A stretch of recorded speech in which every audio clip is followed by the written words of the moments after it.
예, 하나님이 이 말씀 잘 들으시면 우리 마음을 능히 시원케 해주실 거라고 생각합니다. 오늘 너무 잘 오셨고 이렇게 참석해 주셔서 너무 감사드립니다. 주님의 이름으로, 하나님의 이름으로 환영합니다. 잠깐 같이 기도하시겠습니다.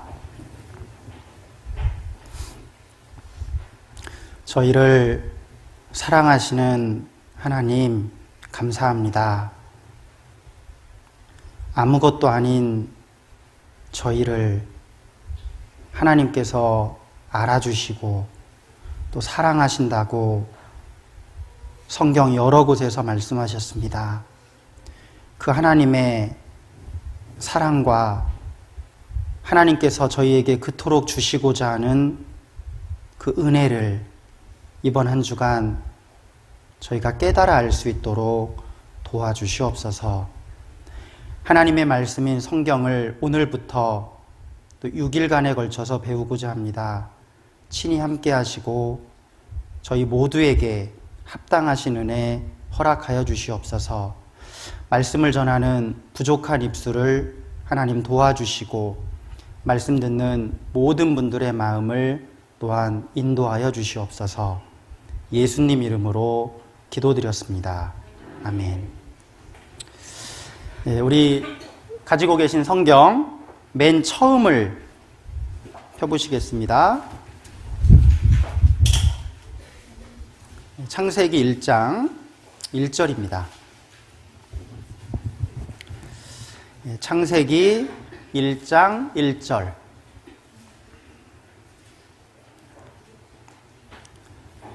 찾으셨으면 같이 한번 읽겠습니다.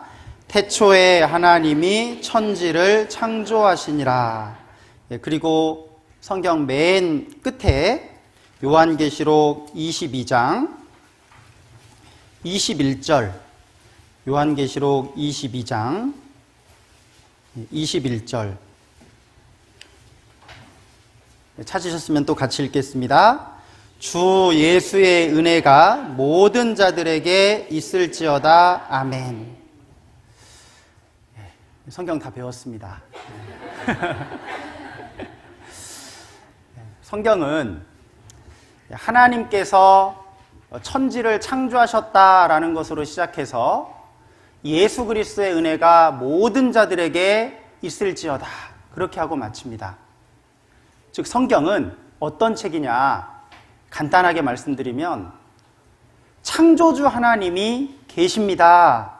그리고 그 하나님께서 인간에게 예수님을 보내주셔서 예수 그리스도의 은혜가 모든 사람에게 있기를 간절히 바라는 책이고, 이 성경을 통해서 그 하나님의 사랑을 알 수 있는 책입니다. 아마 여기 참석하신 많은 분들이 계신데 스스로 원해서 찾고자 하는 마음으로 오신 분은 그렇게 많지 않으실 거라고 생각합니다. 어떻게 오셨든 괜찮습니다. 어떤 분은 정말 너무나 간절한 부탁과 빚쟁이가 빚 조르듯이 졸라서 이건 차라리 가서 듣는 게 낫지 앉아있다가는 내 명예 못 죽겠다 싶어가지고 그렇게 해서 어쩔 수 없이 앉아 계신 분도 혹 있을지도 모르겠습니다. 괜찮습니다. 하나님은 모든 사람이 하나님의 은혜를 알기를 원하신다고 하셨습니다. 저는 오늘부터 토요일까지 6일에 걸쳐서 10시부터 12시까지 2시간 정도 말씀을 전해드리려고 하는데요. 전체 시간 다 합해도 12시간 정도밖에 안 됩니다. 정말 하룻밤 길게 늦잠 자는 그 정도 남짓밖에 시간이 안 됩니다, 사실은. 그런데 우리가 도대체 성경이 뭔지, 하나님이라는 분이 계신 건지 좀 알아보고자 하는 마음으로 들어보신다면 어떤 분에게는 내 인생에서 가장 소중한 한 주가 될 수도 있습니다. 나에게 이번 한 주가 없었다면 큰일 날 뻔했구나. 아마 인생 전체 몇십 년 인생 중에 가장 소중한 한 주가 될 수 있는 분도 틀림없이 계실 겁니다. 저는 강서교회 나오십시오, 그런 말씀을 드리려고 하는 게 아닙니다. 정말입니다. 들어보시면 알겠지만 우리 교회 나오십시오 이런 말 한 말씀도 안 드릴 겁니다. 그게 중요한 게 아니에요. 하나님은 우리에게 뭐 좀 해달라고 말씀하시는 분이 아니라 제발 이것 좀 받아달라고 먼저 주시기를 원하십니다. 창세기 1장 1절로 다시 가보시겠습니다. 제가 한번 적어보겠습니다. 태초에 하나님이 천지를 창조하시니라. 성경은 이렇게 시작하고 있습니다. 창조하셨다 그랬습니다. 그런데 창조는 만드는 거하고는 조금 다릅니다. 만드는 건 원래 어떤 재료가 있어야 돼요.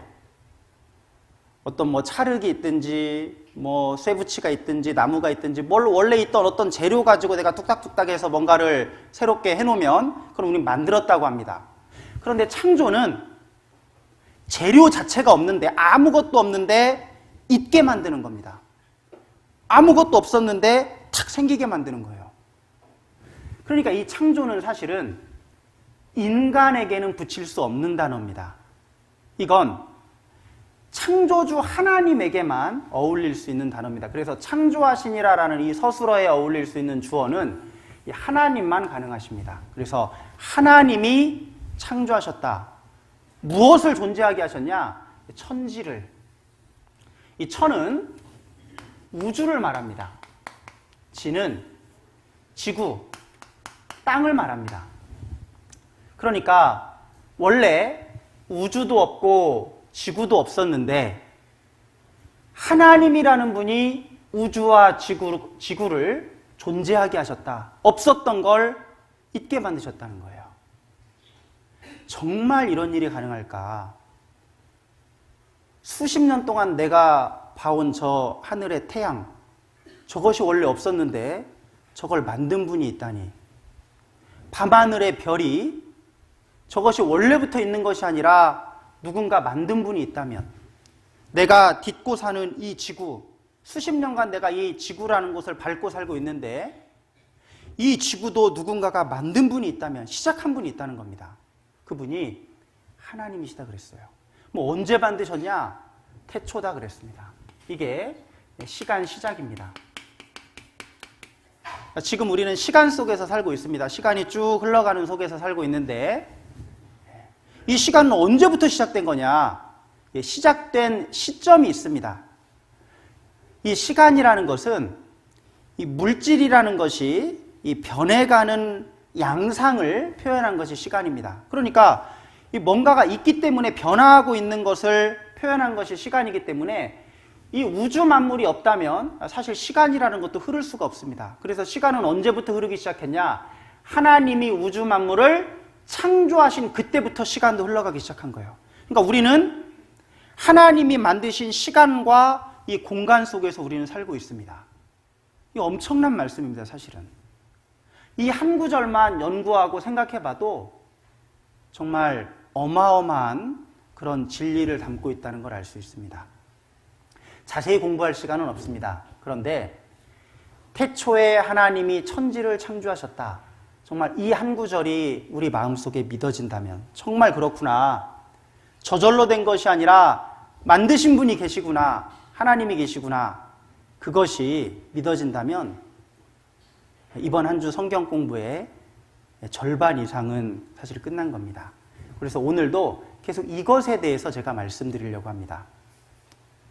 자, 우리는 눈에 보이지 않는 하나님을 알 수 있는 방법이 별로 없습니다.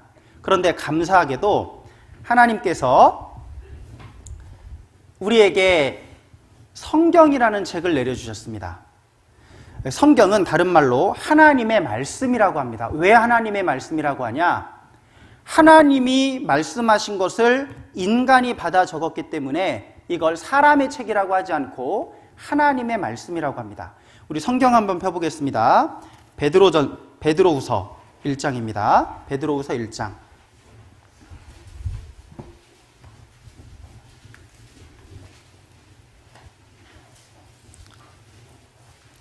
베드로후서 1장.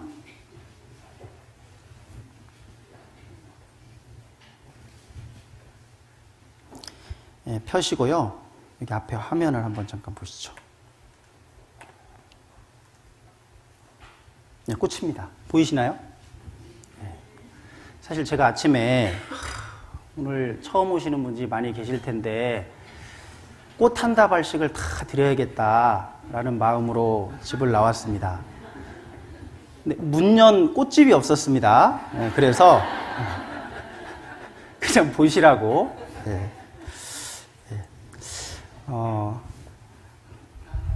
성경 보시죠. 베드로후서 1장. 베드로후서 1장 20절 제가 읽겠습니다. 먼저 알 것은 성경을 배우기 전에 먼저 알아야 될 것이 있다. 경의 모든 예언은 사사로이 풀 것이 아니니. 성경의 모든 예언, 모든 말씀은 사사로이 풀 것이 아니다 그랬습니다. 왜냐하면 21절을 같이 읽겠습니다. 예언은 언제든지 사람의 뜻으로 낸 것이 아니요 오직 성령의 감동하심을 입은 사람들이 하나님께 받아 말한 것임이니라. 예언은, 이 하나님의 말씀은 언제든지 사람의 뜻으로 낸 것이 아니요, 이 세상의 모든 책은 사람의 뜻으로 기록했습니다. 사람이 자기의 사상과 감정과 지식과 경험을 문자로 기록한 것이 책입니다. 그래서 국회 도서관 같이 큰 도서관에 가서 책 맨 뒤나 맨 앞을 보면 이 책을 누가 썼는지 그 저자의 이름이 기록되어 있습니다. 그런데 이 성경은 저자의 이름이 어디를 봐도 나오지 않습니다. 왜 그러냐? 하나님께서 말씀해 주신 것이기 때문에 그렇습니다. 21절에 사람의 뜻으로 낸 것이 아니요 오직 성령의 감동하심을 입은 사람들이 하나님께 받아 말한 것임이니라. 하나님이 특별한 몇몇 사람들을 성령으로 감동시키셔서 말씀을 불러주셨습니다. 그러면 그 사람들은 하나님의 말씀을 잘 받아 적어서 성경을 기록했습니다. 그래서 이것은 사람이 쓴 책이 아니라, 기록은 사람이 했지만 그 내용은 하나님께서 말씀해 주신 거다 그렇습니다. 그래서 성경을 하나님의 말씀이다 그럽니다. 자, 여기 잠깐 보시죠. 성경은 어떻게 기록되었으며 지금까지 보존되어 우리에게까지 전해졌을까요?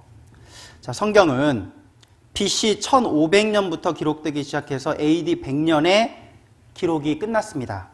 그러니까 지금으로부터 하면 3500년 전부터 기록되기 시작해서 1900년 전에, 지금으로부터 1900년 전에 성경의 기록은 끝났습니다. 무려 1600년간에 걸쳐서 책이 쓰여졌습니다.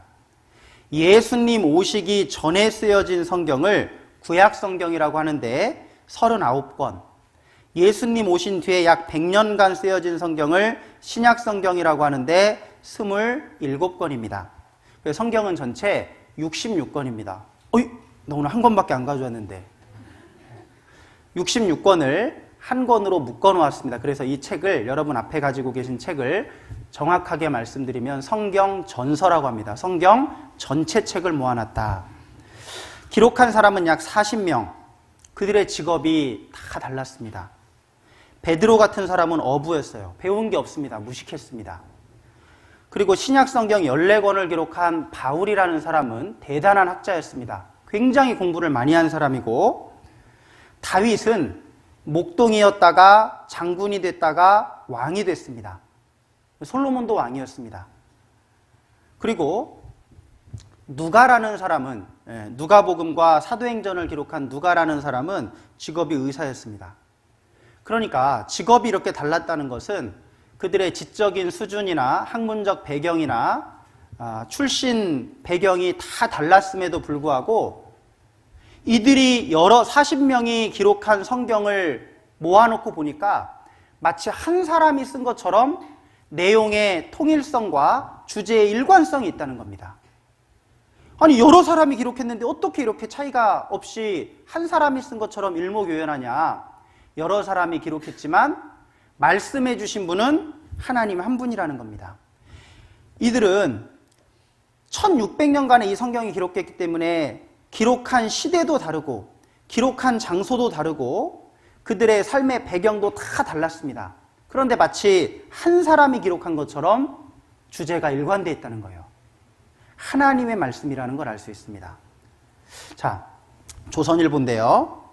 현존 최고, 지금까지 존재하는 최고 가장 오래된 구약 성경이 1947년 쿰란이라는 동굴에서 발견됐습니다. 무려 지금으로부터 2200년 전 성경이 발견된 거예요. 1947년 동굴에서 발견됐는데 사본 역사 1000년을 앞당겼다. 이 사해의 사본이 발견되기 전에는 가장 빠른 성경도 800년, AD 800년 정도에 기록된 성경이 가장 빠른 성경이었어요. 그러니까 정말 기원 전 성경이 우리가 보고 있는 성경과 똑같은지는 알 수가 없었습니다. 그래서 성경이 이게 정말 오래된 책인지 의문을 가지고 있는 사람들이 많았습니다. 그런데요, 1947년도에 이 쿰란이라는 동굴에서 정말 우연하게 사해사본이 발견된 겁니다. 무려 지금으로부터 2200년 전 책이었습니다. 이 책이 발견되고요, 다들 긴장했어요. 하나님을 믿는 사람도 긴장했습니다. 혹시 내가 지금 보고 있는 책과 이 2200년 전 성경이 혹시 내용이 다르면 어떡하지? 만약에 내용이 다르다 그러면요, 성경책은 바로 쓰레기통에 들어가는 겁니다. 믿을 수가 없어요. 옛날 성경이랑 오늘날 성경이랑 내용이 달라졌다면 그걸 어떻게 믿을 수 있겠어요? 이게 어떤 게 하나님 말씀인 줄 알아요? 기독교 자체가 흔들릴 뻔한 엄청난 일이었습니다. 이것은 성경 안 믿는 사람 쪽에서도 긴장했습니다.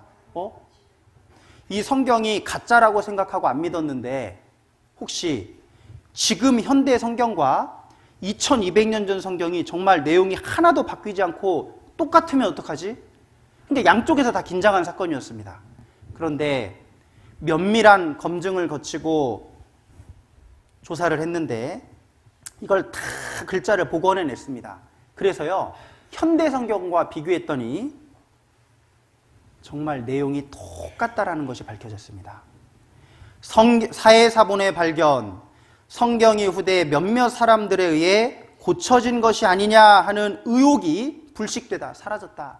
이제 아무도 성경이 바뀌었다느니, 이 성경이 오래된 책이 아니라느니 이런 소리 이제 아무도 못합니다. 왜요? 명백한 증거가 나왔는데 2200년 전 책이 우리가 보고 있는 책과 내용이 똑같기 때문에 그렇습니다. 최고 가장 오래된 성경, 현대 성경의 정당성을 입증한다. 아, 우리가 보고 있는 성경이 맞구나 라는 것이 입증이 됐습니다. 자, 이게 우리나라에도 전시가 된 적이 있습니다. 사해사본이. 그게 MBC 뉴스데스크에 나왔는데 제 말은 잘 안 믿으시니까 뉴스를 보여드리겠습니다. 현존하는 가장 오래된 성경인 사해사본 진본이 처음으로 국내에 선보였습니다. 문호철 기자가 전합니다. 2000년 전 양피지의 손으로 쓴 구약 성경 사해사본 중 이사야서 주에서입니다. 유대교의 한 유파가 생활했던 사해 근처 집터에서 60년 전에 발견된 성경으로 메시아의 도래를 예언했습니다. 바로 이곳이 사해사본이 발견된 쿰란 사동굴을 재현한 곳입니다. 그리고 이것이 바로 사해사본이 발견된 항아리입니다. 사해사본의 발견은 성경 역사에 큰 획을 그은 20세기의 경이로 평가됩니다.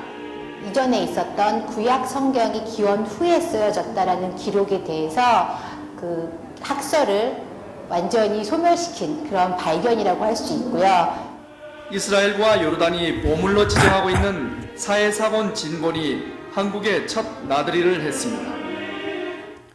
예, 이 사해사본이 발견됨으로써 성경이 바뀌었다, 이제 이런 소리를 못하게 됐습니다. 또 성경의 놀라운 점은 성경 2303개 언어로 번역되었다. 여러분, 이런 책은 성경에 없습니다. 우리나라 사람이 쓴 책 중에 가장 많은 언어로 번역된 책이 고은이라는 시인의 시집들입니다. 60여 개, 70개 정도의 언어로 번역돼서 출판되고 있습니다. 해마다 노벨문학상 후보에 올라가고 있는데, 아무튼 이번에 불미스러운 일이 있어서 이제 올라갈지는 모르겠는데, 그 한 사람의 작품이 60개가 넘는 말로 번역돼도 엄청난 책인 겁니다. 대단한 책이에요, 여러분. 그런 책은 거의 없습니다.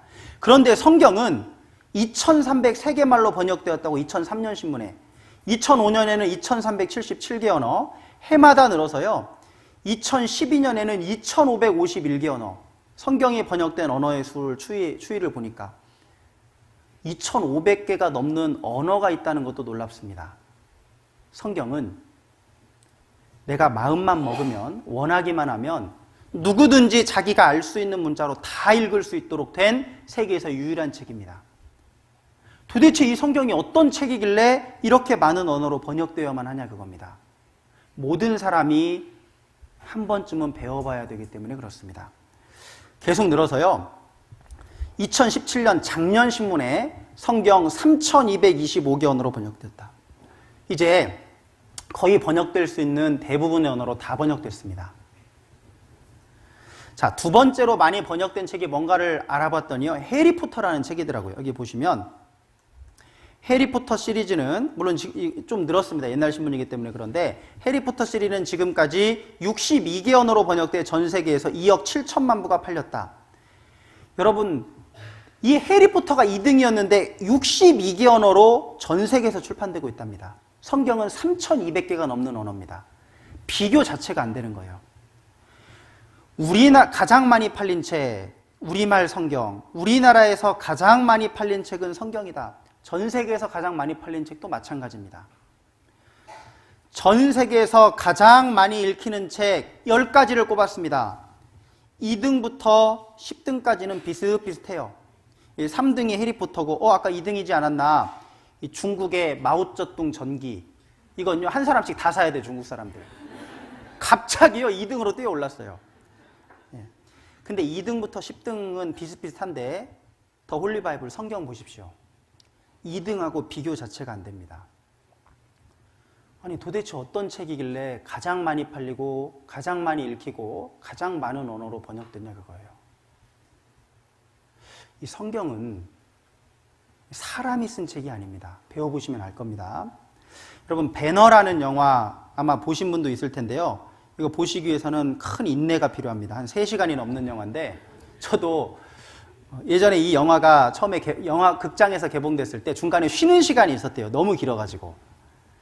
근데 대부분의 영화 평론가들이 말하기를 인간이 만든 영화 중에 가장 위대한 영화가 뭐냐, 대부분은 이 배너를 꼽는답니다.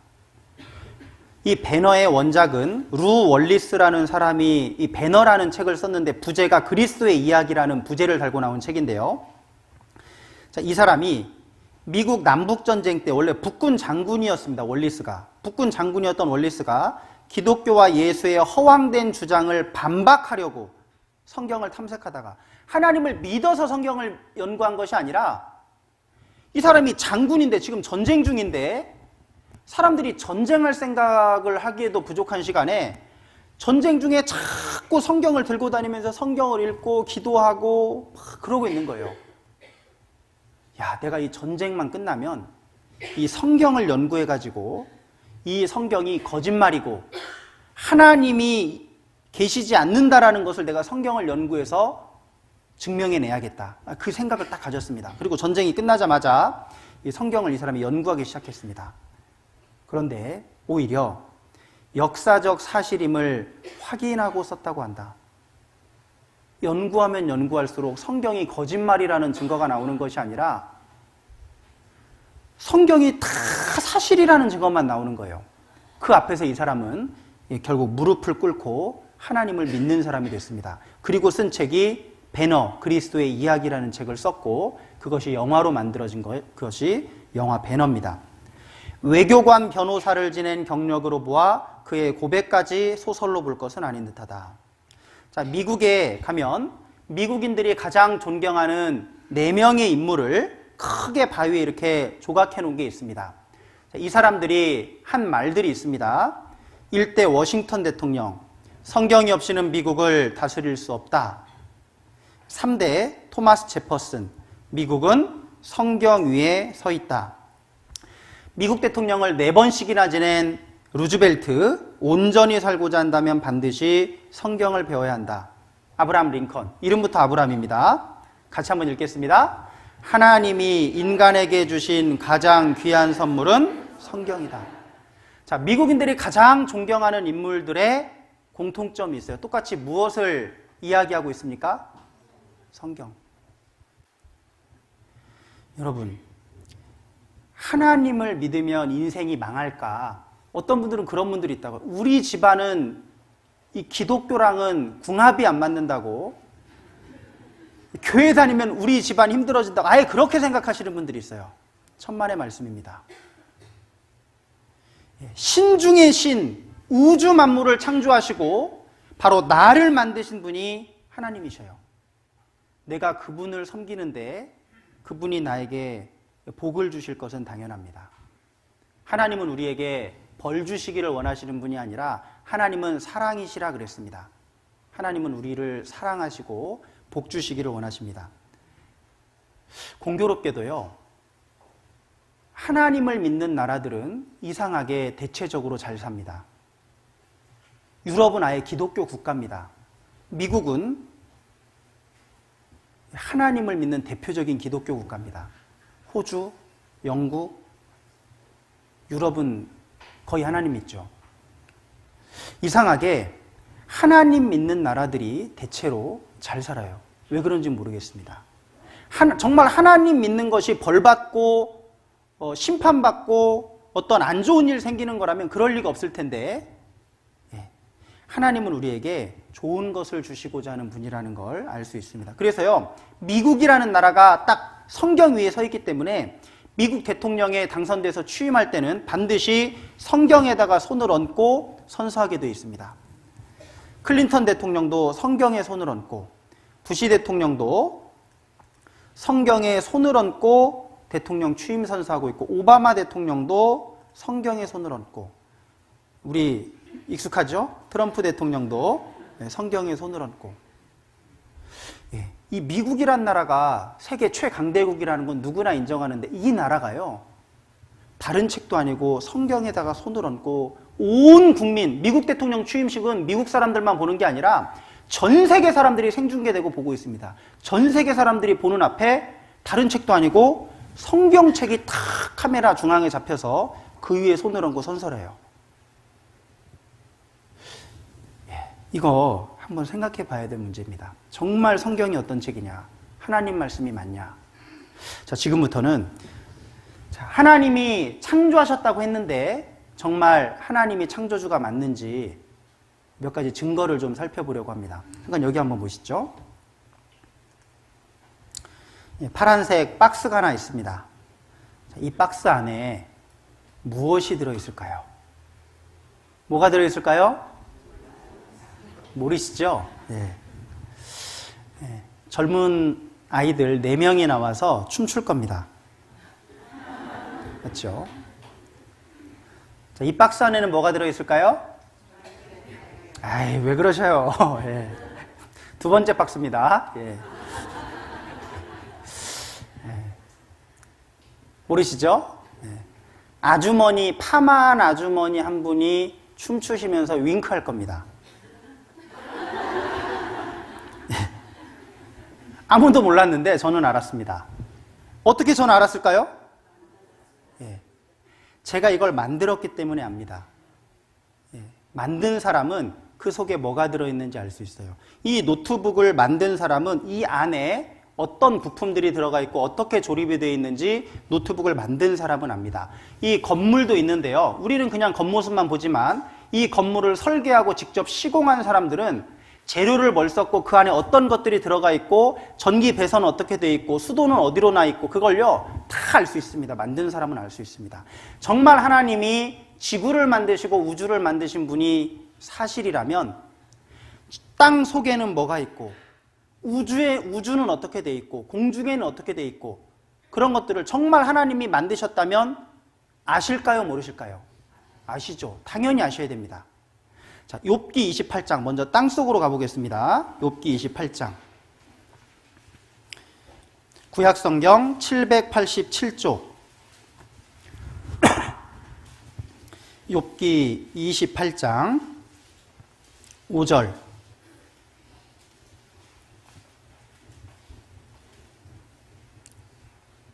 5절을 같이 읽겠습니다. 지면은 식물을 내나 지하는 불로 뒤집는 것 같고. 자, 여기 잠깐 보시면 혹시 제 분필 어디 있는지 여기. 지면은 식물을 내나, 그렇죠. 땅 위에는 우리가 먹을 수 있는 식물들이 납니다. 그런데 지하는 뭐라고 되어 있습니까? 지하는 물이 아닙니다. 불이 있고, 불이 가만히 있는 것이 아니라 불로 뒤집는 것 같다 그랬습니다. 지면은 식물을 내나 지하 땅 속에는 불이 있고 불이 가만히 있는 것이 아니라 불로 뒤집는 것, 불이 뒤집히면서 있다 그랬습니다. 이 욥기 성경은 3,500년 전 성경입니다. 3,500년 전에 땅 속에 불이 있고 그 불이 뒤집히면서 있다고 했습니다. 자, 여기 잠깐 자료를 잠깐 보시죠. 자, 지구 내부는 어떻게 생겼을까? 자, 땅 속은 어떻게 생겼을까? 지진파로 구조 알아낸다. 지진이 발생하면 P파와 S파라는 지진파가 생겨서 지금 땅 속의 구조를 다 알아냈습니다. 과학 교과서에 이미 실려 있는데요. 지각, 멘틀, 한 땅속 10km 정도까지는 지각입니다. 한 2,900km까지는 멘틀, 더 깊이 들어가면 외핵, 지구 중심부는 6,400km입니다. 외핵과 내핵, 핵이 있습니다. 자, 들어가면 들어갈수록 온도가 올라갑니다. 1000도, 3700도. 이 외핵과 내핵 정도까지 들어가면 4300도, 중앙부는 6000도 이상이 된다 말합니다. 인간이 이 정도 뜨거운 불은 만들지도 못합니다. 이렇게 뜨거운 불이 여러분 땅 속에 있습니다. 3500년 전에 땅 속에 불이 있다, 뜨거운 불이 있다는 건 아마 상상도 못했을 겁니다. 땅을 파면, 깊이 파면 지하수가 나오는 건 봤어도 불이 있는 건 생각도 못했습니다. 그런데 하나님은 땅 속에 불이 있고 불이 뒤집히면서 있다. 그런데 놀랍게도 여기 외핵의 대류라고 해서 이게 4000도 이상의 뜨거운 불인데요. 외핵이 가만히 있는 것이 아니라 화살표 보십시오.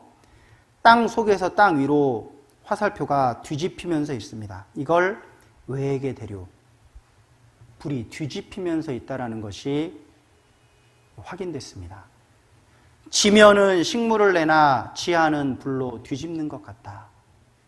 이건 만든 분이 아니면 감히 말씀할 수 없을 겁니다. 어떤 사람들은 이 성경 때문에 하나님을 안 믿은 사람들도 있어요. 왜냐하면 아니 땅을 파면 물이 나와야지 왜 불이 있다고 하냐. 이 성경은 과학적인 책이 아니라 사람들이 상상에 의해서 쓴 것에 불과하다. 안 그러면 여기에 왜 불로 뒤집는 것 같다고 했냐. 땅 속에 어떻게 불이 뒤집히면서 있을 수 있냐. 그런데 시간 지나가고 과학이 발달되니까 성경이 맞았습니다. 자, 이제 좀 공중으로 올라가 보겠습니다. 욥기 36장입니다. 이 대기를 만드신 분도 하나님이십니다. 욥기 36장 27절.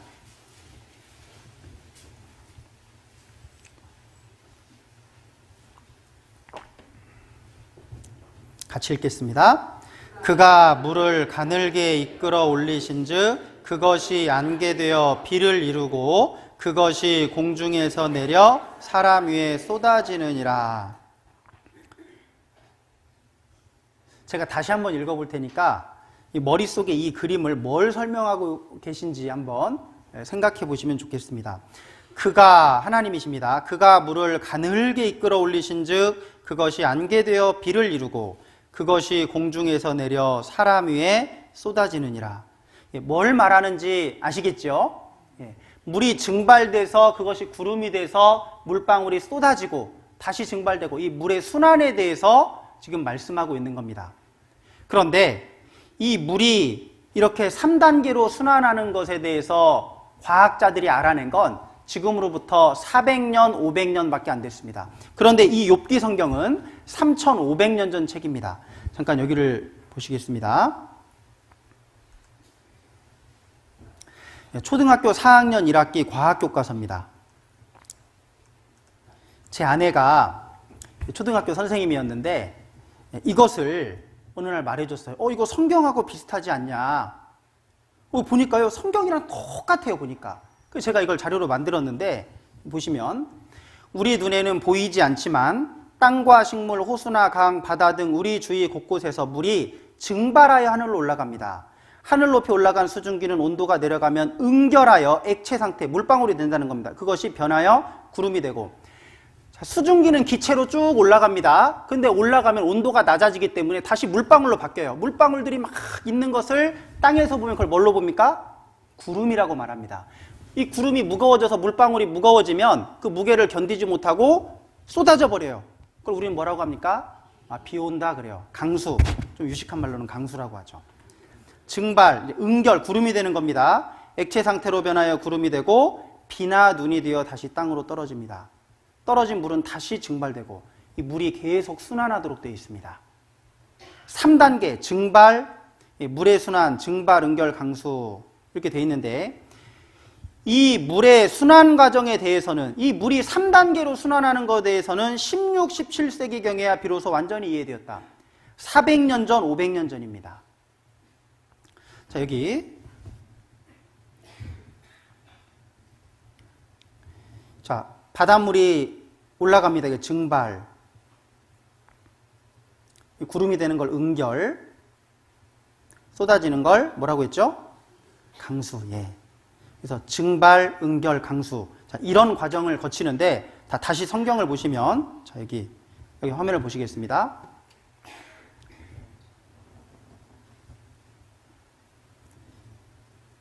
예, 여기 그가 물을 가늘게 이끌어 올리신즉, 자, 이게 뭡니까? 증발. 그리고 그것이 안개 되어 비를 이루고, 이것이 응결. 그리고 그것이 공중에서 내려 사람 위에 쏟아지느니라, 이게 강수입니다. 그러니까 이 과학 교과서에 나와 있는 내용이 성경에 그대로 설명이 되어 있습니다. 순서도 틀리지 않고 그대로. 이걸 과학자들이 400년, 500년 전에 알아냈는데 이 욥기 성경은 3500년 전 성경입니다. 1000년 이상 된 성경들이 그 박물관 같아 가면 실제로 이 욥기 성경이 그대로 되어 있습니다. 지금도 확인할 수 있는 내용이에요. 어떻게 이걸 과학자들이 나중에 알아낸 걸 성경에는 미리 기록해 놓을 수 있냐, 이런 과학적인 사실들을 처음부터 하나님이 이렇게 설계하신 겁니다. 물이 고여있으면 썩기 때문에 고여있지 않도록 처음부터 이렇게 물이 순환하도록 처음부터 설계하신 겁니다. 하나님은 창조주이십니다. 바로 그 밑에를 보시겠습니다. 30절 번개에 대해서 설명하고 있습니다. 번개. 30절부터 제가 읽겠습니다. 그가 번개빛으로 자기의 사면에 두르시며 바다 밑도 가리우시며, 같이 읽겠습니다. 이런 것들로 만민을 징벌하시며 이런 것들로 식물을 풍비히 주시느니라. 자, 번개에 대해서도 하나님이 말씀하시는데 저는 예전에 번개는 왜 치는지 이해가 안 되더라고요. 그래, 비는 안 오면 안 되지. 비는 와야지. 햇볕도 비춰야지. 눈도 와야지. 번개는 안 쳐도 될 것 같은데 번개 치면 괜히 무섭기나 하고. 근데 그런 생각도 들었어요. 하나님이 쓸모없는 건 만들지 않으셨다고 했으니까 번개도 분명히 필요가 있어서 하나님이 만드셨을 텐데, 여기 하나님이 번개를 왜 만드셨는지가 나와 있는데 31절에 이런 것들로 번개빛으로 만민을 징벌하시며, 이 번개빛으로 이 징계도 하시고 사람들을 징계하시기도 하시고 식물을 풍비히 주시니라. 이 식물이 동물 식물할 때 그 식물이 아닙니다. 먹을 식자에 물건 할 때 물자. 그러니까 먹을 거리를 말합니다. 먹을 물건. 먹거리입니다. 먹거리. 번개빛으로 사람들 먹을 거리를 풍부하게 내려주신다 그랬어요. 아니, 번개 치는 거랑 먹을 거리랑 무슨 상관이 있을까? 아니, 그럼 번개 안 치면 우리 굶어 죽냐? 맞습니다. 번개 안 치면 먹을 것이 없어서 죽습니다. 사실은. 이 성경이 정확하게 맞습니다. 여기 잠깐 보시죠. 자, 이게 아까 읽은 개역 한글 우리말 번역 성경이고, 자, 한문으로 번역해 놓은 걸 보면 만민을 징벌을 심판이라고 했습니다. 심판하시며 식물을 뭐라고 했습니까? 음식이라고 했습니다. 음식을 풍성하게 주신다. 식물은 음식입니다. 영어 성경에는 He gives food로 되어 있습니다. 푸드, 음식입니다. 음식. 아, 번개로 음식을 주신다. 예, 맞습니다. 여기 보시면 우리가 숨쉬는 공기의 78% 거의 80% 가까이는 질소입니다. 산소는 20% 정도밖에 안 됩니다. 그런데 1995년 중앙일보입니다. 번개는 생명체의 최대 질소원이다. 그러니까 번개가 생명체들에게 질소를 제공해 준다는 겁니다. 80%가 질소지만 사람이 흡입할 수가 없어요. 이 질소를 직접 사람이 받아들이지는 못합니다. 그래서 여기 보시면 내용을 잠깐 보시면 산소의 귀중함을 모르는 사람은 없다. 그러나 공기의 약 80%를 차지하는 질소에 대해선 대부분 하찮게 여긴다.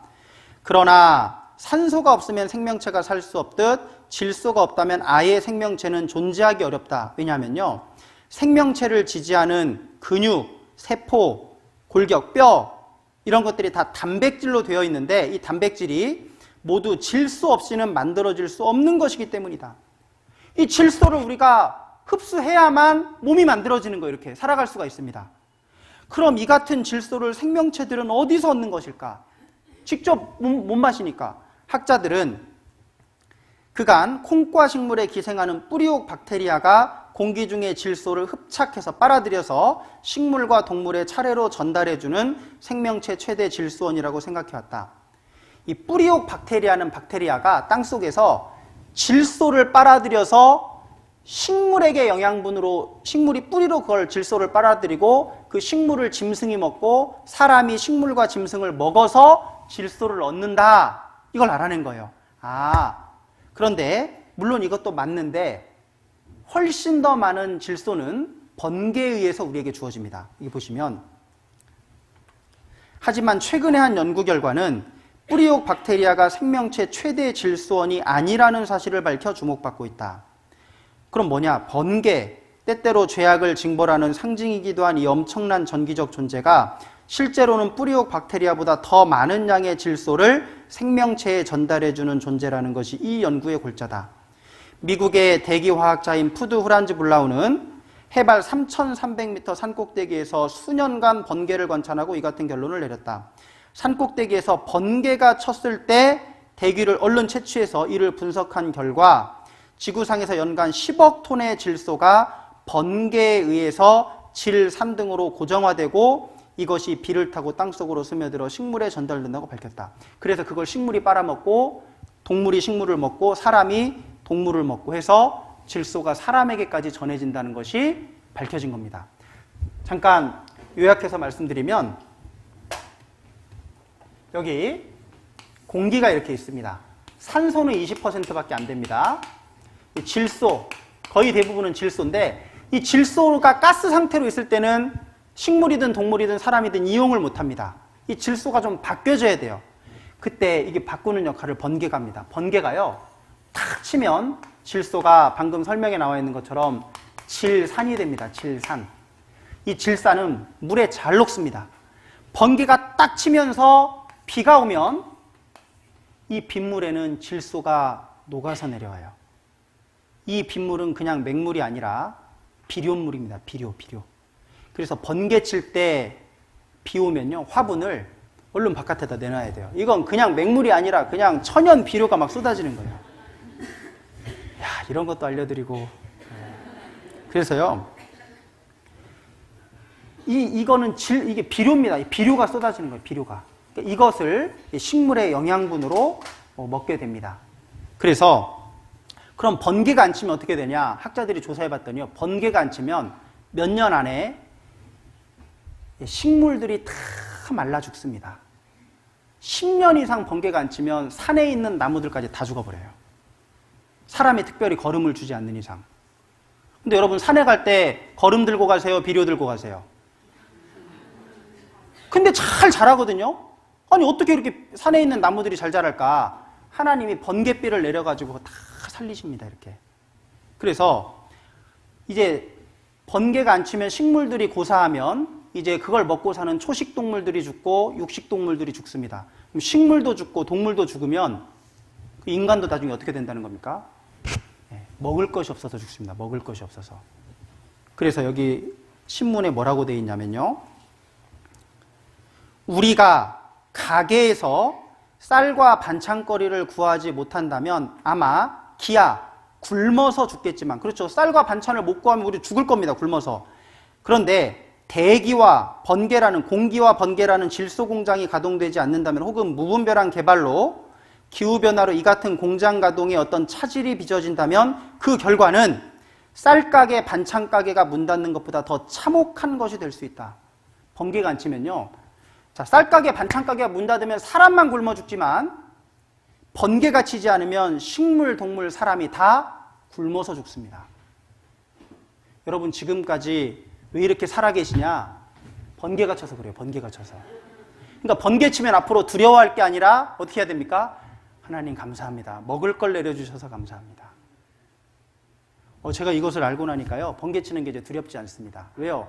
번개가 쳐야만 식물이 자라고 농사가 되고 그걸 동물도 먹고 사람도 먹습니다. 그런데 이걸 과학자가 이걸 그 1995년도 신문에 이게 중앙일보에 실린 건데요. 어떻게 3500년 전 성경에 하나님이 번개로 음식물을 풍비해 주신다는 것이 어떻게 3500년 전 성경에 나와 있냐 그겁니다. 왜냐하면 하나님이 보십시오. 그래서 이 비료잖아요. 비료. 어렸을 때 많이 보셨죠. 이 비료의 절반 가까이가 질소입니다. 질소. 그러니까 이건 화학 비료는 땅을 망가뜨려요. 화학 비료가 별로 좋은 게 아닙니다. 그러니까 천연 비료가 막 쏟아지니까요. 얼마나 좋은 비료라는 거예요. 하나님이 만들어주신 비료는. 자, 이게 돌밖에 없는 돌산입니다. 근데 나무들이 잘 자라요. 이렇게. 이 돌에서. 혹시 여기 누가 올라가서 밤마다 비료 뿌려줘요? 하나님이. 이 산 보시죠. 이런 데서 나무가 어떻게 이렇게 자라냐 이겁니다. 하나님이 비료를 막 쏟아주시는 거예요. 번개를 통해서. 광주일보에요. 번개 자주 치면 농작물 먹을거리 늘어난다. 20% 증수. 하나님이 우리 사실 먹이시고 계셨습니다. 같이 읽겠습니다. 오직 주는 여호와시라. 하늘과 하늘들의 하늘과 1월 성신과 땅과 땅 위의 만물과 바다와 그 가운데 모든 것을 지으시고 다 보존하시오니 모든 천군이 주께 경배하나이다. 느헤미야 9장 6절 말씀인데, 오직 주 창조주는 여호와시다. 여호와는 하나님의 이름입니다. 대통령이 이름은 아니잖아요. 대통령의 이름은 따로 있습니다. 우리 문재인 대통령 하는 것처럼 하나님은 이름이 아니고 하나님의 이름은 여호와입니다. 그래서 여호와 하나님 이렇게 말합니다. 오직 창조주는 여호와시다. 하나님이시다. 하늘과 하늘들의 하늘과 하늘을 만드신 분, 우주를 만드신 분이 하나님이시고 일월 성신, 해와 달과 별들과 땅, 지구와 지구 위의 만물과 식물, 동물, 사람 다 하나님 만드셨습니다. 바다와 그 가운데 모든 것을 지으시고, 하나님은 만들기만 하신 분이 아닙니다. 그 다음 뭐라고 되어 있습니까? 다 보존하시오니. 하나님은 창조하셨을 뿐만 아니라 그것들이 살아갈 수 있도록 모든 것을 제공해 주시는 분이 하나님이셔요. 오늘 아침 식사하셨습니까? 오늘 아침 뭐 드셨는지 얘기 좀 한번 해주셔요. 밥, 반찬 좀 구체적으로 한번 얘기해 보셔요. 네? 빨리 얘기 좀 해보셔요. 진행이 시간이 없습니다. 멸치, 콩나물, 된장, 계란, 두부, 무. 네, 그만 됐습니다. 네, 그런데요, 제가 어느 날 밥을 먹다가 진리를 하나 깨달았습니다. 제가 전에 저희 아내가 밥 먹으라고 밥을 차려줬는데 밥이랑 김치랑 깍두기 이렇게 딱 있었습니다. 아무 말 않고 먹었어야 되는데 제가 한마디 했어요. 먹을 게 하나도 없네. 그렇게 이제 말해놓고 기도해야 되잖아요. 먹기 전에 이제 제가 기도를 하는데, 하나님, 이게 불평해놓고 기도하려니까 되게 참 제가 한심해 보이더라고요. 그래서 제가 가만히 밥과 깍두기와 김치를 바라보면서요, 깊은 생각에 잠겼습니다. 내가 이 음식을 하나님이 주셨다고 기도했는데 진짜 하나님이 주신 건가 생각을 해봤어요. 근데 놀랍게도 이 밥은 사람이 지었지만 이 쌀은 농부가 만들어낼 수 있는 게 아니에요. 농부는 원래 있던 종자 가지고 저거 농사만 잘 지었을 뿐이지 이 쌀은 사람이 못 만들잖아요. 여러분, 전 세계 과학자들 다 동원해도 쌀 한 톨을 못 만들어냅니다. 자, 깍두기, 무인데 전 세계 과학자들, 식물학자들 다 불러 모은다 해도 무 한 뿌리를 못 만들어내는 거예요. 원래부터 무는 종자가 있었습니다.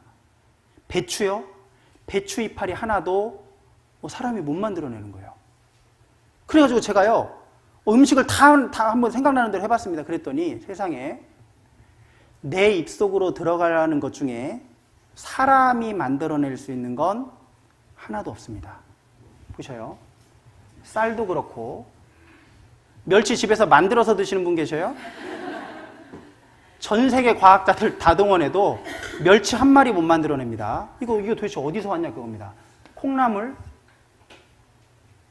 두부도 콩으로 만듭니다. 콩 한 쪽을 사람이 못 만들어내요. 다 콩이네 보니까. 계란도 사람이 못 만들어냅니다. 무도 마찬가지고. 김, 고등어, 여러분 지금까지 살면서 드신 거 다 해보셔요. 초코파이는 오리온에서 만들잖아요. 그런데 초코파이는 오리온에서 만들지만 그 원재료는 사람이 만들 수 있는 게 하나도 없습니다. 밀가루도 그렇고 설탕도 그렇고. 우리가 먹을 수 있는 건 사람이 만들 수 있는 게 하나도 없어요. 그런데 이 많은 지구상에 사람들이 살아가고 짐승들이 살아가잖아요. 도대체 누가 먹이시고 있냐 그겁니다. 누가 먹이시고 있냐. 오직 주는 여호와시라. 하늘과 하늘들의 하늘과 1월 성신과 땅과 땅 위의 만물과 바다와 그 가운데 모든 것을 지으시고 다 보존하시오니 모든 천군이 주께 경배하나이다. 하나님은 모든 것을 만드셨고 지금도 보존하고 계십니다. 하나님이 계셔요. 하나님이 안 계시면 우리는 지금 살 수 없습니다. 어떤 분은 음식 잡수시면서도 하나님 어딨냐? 여러분, 믿어지지 않더라도 함부로 말하면 안 됩니다. 우리는 지금 하나님의 은혜 안에서 살아가고 있다는 걸 아셔야 됩니다. 하나님은 우주도 만드셨습니다. 자, 우주로 한번 가보겠습니다. 욥기 38장입니다. 한 장 넘기셔서 38장 31절입니다. 38장 31절. 같이 읽겠습니다. 내가 묘성을 메어 떨기 되게 하겠느냐? 삼성의 띠를 풀겠느냐? 3500년 전에 하나님이 묘성과 삼성에 대해서 말씀하십니다. 여기 잠깐 보시면, 자, 내가 묘성을 메어 떨기 되게 하겠느냐? 삼성의 띠를 풀겠느냐? 영어 성경에는 can you bind, 그러니까 네가, 이 바인드는 묶는 겁니다. 이건 클러스는 떨기입니다. 떨기가 뭐냐면 이렇게 포도송이 있잖아요. 조그만 포도가 막 뭉쳐가지고 하나의 포도 송이를 이루는데 그걸 떨기라고 합니다. 포도 떨기입니다. 그게 떨기. 그러니까 이 플레이아데스 묘성을 묶어서 떨기로 만들 수 있냐 그거예요. 그러니까 하나님 말씀 뭐냐면 이 묘성은 떨기로 되어 있다. 떨기처럼 별들이 모여 있다 그런 뜻입니다. 그리고 루즈, 반대로 풀 수 있냐? 벨트, 오리온의 벨트를 네가 느슨하게 풀어뜨릴 수 있냐? 풀 수 있냐? 그런 뜻입니다. 그러니까 이 말씀은 뭐냐면 묘성은 떨기로 메어져 있고 오리온의 벨트, 오리온의 허리띠는 풀려져 있다 그런 뜻입니다. 이 왜 이런 말씀이 나왔냐면요. 이게 이제 밤하늘 촬영하면 이게 묘성인데 이게 묘성입니다. 그래서 땅에서 묘성을 바라보면 이 별이 6개에서 7개 정도 보입니다. 그래서 육광성이라고 합니다. 중국에서는. 그런데 이걸 확대해 보면 그냥 볼 때는 6개, 7개 정도밖에 안 보이는데 여기 보시면 6개, 7개는 보일 것입니다. 근데 이게 떨기입니다. 이렇게 이제 모여가지고 있는 것이 떨기인데 여기 잠깐 보시면 플레이아데스, 이 묘성은 하늘에서 가장 밝은 산계 성단인데 플레이아데스는 3,000개가 넘는 별을 포함하고 있다. 나중에 망원경이 발달돼서 자세히 보니까 3,000개가 넘는 별들이 모여가지고 떨기를 이뤄가지고 보이는 거였습니다. 밝은 별만 몇 개, 땅에서는 밝은 별만 몇 개 보였는데 6개, 7개인 줄 알았더니 망원경으로 보니까 엄청나게 많은 별이 모여서 된, 자, 이거 보십시오. 이렇게 많은 별이 모여가지고 있었는데 땅에서 보니까 6개, 7개밖에 안 보였던 겁니다. 이게 포도송이처럼 떨기였습니다. 떨기. 이건 최근에 과학자들이 밝혀낸 건데 어떻게 3,500년 전에 묘성을 매어 떨기되게 하겠느냐? 정확하게 떨기별이었습니다. 떨기별. 그리고 여기 이제 보면 삼성의 띠는 풀겠느냐? 그러니까 삼성의 띠는 풀려져 있다, 그런 뜻입니다.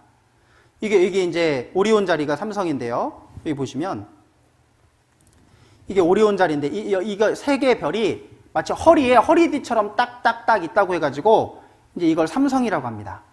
근데 하나님은 이것이 띠로 되어 있는 것이 아니라 풀려져 있다, 분명히 그렇게 말씀하는 거. 풀려져 있다. 이게 삼성인데요. 이게 삼성인데 여기 보니까 오리온 성자는 한 그룹으로 보이지만 실제로 각각의 별들은 굉장히 멀리 떨어져 있으며 함께 모여 있지도 않다. 같은 평면상에 아예 완전히 별개의 별이라는 것이 밝혀진 겁니다. 여기 보시면, 자, 여기서는 이렇게 별이 딱딱딱 이렇게 같이 있는 것처럼 보였어요. 근데 알고 봤더니 이 별은 저쪽에, 이 별은 완전히 또 다른 쪽에, 세 개가 전혀 상관도 없는 별이었는데 멀리 있는 별은 굉장히 밝은 별이어가지고 가까워 보이고, 그래서 우리가 지구에서 볼 때는 이게 나란히 있는 것처럼 보였던 거예요. 전혀 상관없는 별인데. 그래서 오리온의 이 삼성의 띠가 허리띠가 아니라 완전히 별개의 별이구나 라는 것이 밝혀지게 된 겁니다. 근데 이것도 다 최근에 밝혀진 사실들입니다. 그런데 하나님은 3,500년 전 성경에 내가 묘성을 매어 떨기별로 만드셨다고 하시고 삼성의 띠는 풀려져 있다고 말씀하시는 겁니다.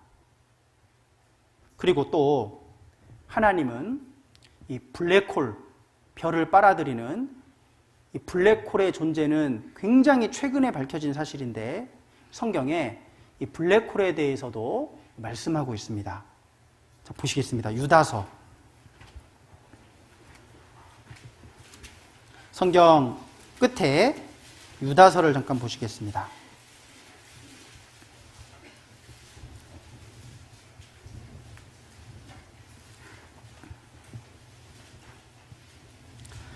유다서 1장 11절부터 제가 읽겠습니다. 유다서 1장 11절. 화 있을진저 이 사람들이여 가인의 길에 행하였으며 삭슬 돈을 위하여 발람의 어그러진 길로 몰려갔으며 고라의 폐역을 쫓아 멸망을 받았도다. 저희는 이 죄인들은 기탄 없이 너희와 함께 먹으니 너희 애찬의 암초요. 이 사람들은 암초 같은 존재들이다. 자기 몸만 기르는 목자요. 목자는 양떼를 먹여야 되는데 양떼는 굶어 죽든지 말든지 자기 몸만 배불리는 목자고, 바람에 불려가는 물 없는 구름이요. 아니, 구름이 오면은 비가 와야 되는데 물 없는 구름이고, 죽고 또 죽어 뿌리까지 뽑힌 열매 없는 가을나무요. 아니, 가을나무는 열매가 열려야 되는데 열매가 없다. 그러니까 이 죄인들의 모습을 하나님이 이 자연, 실제 자연 속에 존재하는 자연 현상에 비추어서 쭉 설명하신 겁니다. 그러면서 마지막으로 말씀하시는 게 뭐냐면 13절입니다. 자기의 수치의 거품을 뿜는 바다에 거친 물결이요. 같이 읽겠습니다. 영원히 예비된 캄캄한 흑암에 돌아갈 유리하는 별들이라. 영원히 예비된 캄캄한 흑암이라고 했습니다. 캄캄한 흑암에 돌아갈 유리하는, 유리방황, 떠돌아다니는 별들이다. 떠돌이 별들이 돌아갈 캄캄한 흑암이 있다는 걸 분명히 여러 자연현상을 쭉 이야기하면서 마지막에 떠돌이 별들이 돌아갈 캄캄한 흑암이 있다라고. 여러분, 이 블랙홀이라는 것이 실제 존재하는데요. 별이 자기 궤도를 따라서 정상적으로 가면 문제가 없습니다. 그런데 이 별이 궤도를 이탈하게 되면 이제 지 맘대로 돌아다녀요. 그러다가 블랙홀 가까이 근처까지 가면 이 블랙홀에 의해서 별이 빨려 들어가 버립니다. 별이 아예 산산조각이 나버립니다. 근데 그것이 밝혀졌습니다. 이 잠깐 보시죠. 이게 KBS 뉴스에 나왔는데 YTN입니다. 태양의 수십억 배에 이르는 거대 질량 블랙홀에 별이 빨려 들어갈 때 어떤 현상이 일어날까요? 관측 가능성이 1000억 분의 1에 불과한 장면을 우리나라를 포함한 국제 공동 연구진이 세계 최초로 포착했습니다. 박소정 기자입니다. 우리 은하에서 38억 광년 떨어진 별입니다. 은하의 중심부. 별이요. 태양보다 최대 수십억 배나 무거운 거대 질량 블랙홀이 강한 중력으로 주변의 별을 끌어들여 산산조각 냅니다. 별의 잔해가 블랙홀로 떨어지자 레이저빔 같은 강렬한 광선 다발이 직선으로 뿜어져 나옵니다. 1975년 이론으로 예측됐지만 실제로 증명할 수 없었던 이 현상이 세계에서 처음으로 관측됐습니다. 지난 3월 28일 국내 연구진을 포함한 6개 나라 공동 연구진이 거둔 성과입니다. 거대 질량 블랙홀이 태양만한 크기의 별을 삼킨 순간 발하는 빛은 시간이 흐를수록 옅어지는 것을 살필 수 있습니다. 가장 먼저 빛을 잡아낸 나사 스위프트 위성의 신호를 받은 각 나라 망원경에서 X선, 감마선 등 여러 빛의 파장을 관찰했습니다. 특히 우리나라 보현산 천문대 망원경에서는 근적외선 영역을 분석했습니다. 관측적인 증거가 하나씩 쌓일수록 그 사실에 대한 확신이 있었는데 이번 관측을 통해서 이론적으로 이제 예측되었던 현상을 발견함으로써 거대 질량 블랙홀의 존재에 대한 새로운 증거를 갖다가 제시하여서 우주의 이게 몇 년 안 된 일입니다. 블랙홀이 존재할 것이다라는 것이 이론으로만 있었는데 실제로 블랙홀이 별을 빨아들이는 것이 촬영에 성공한 겁니다.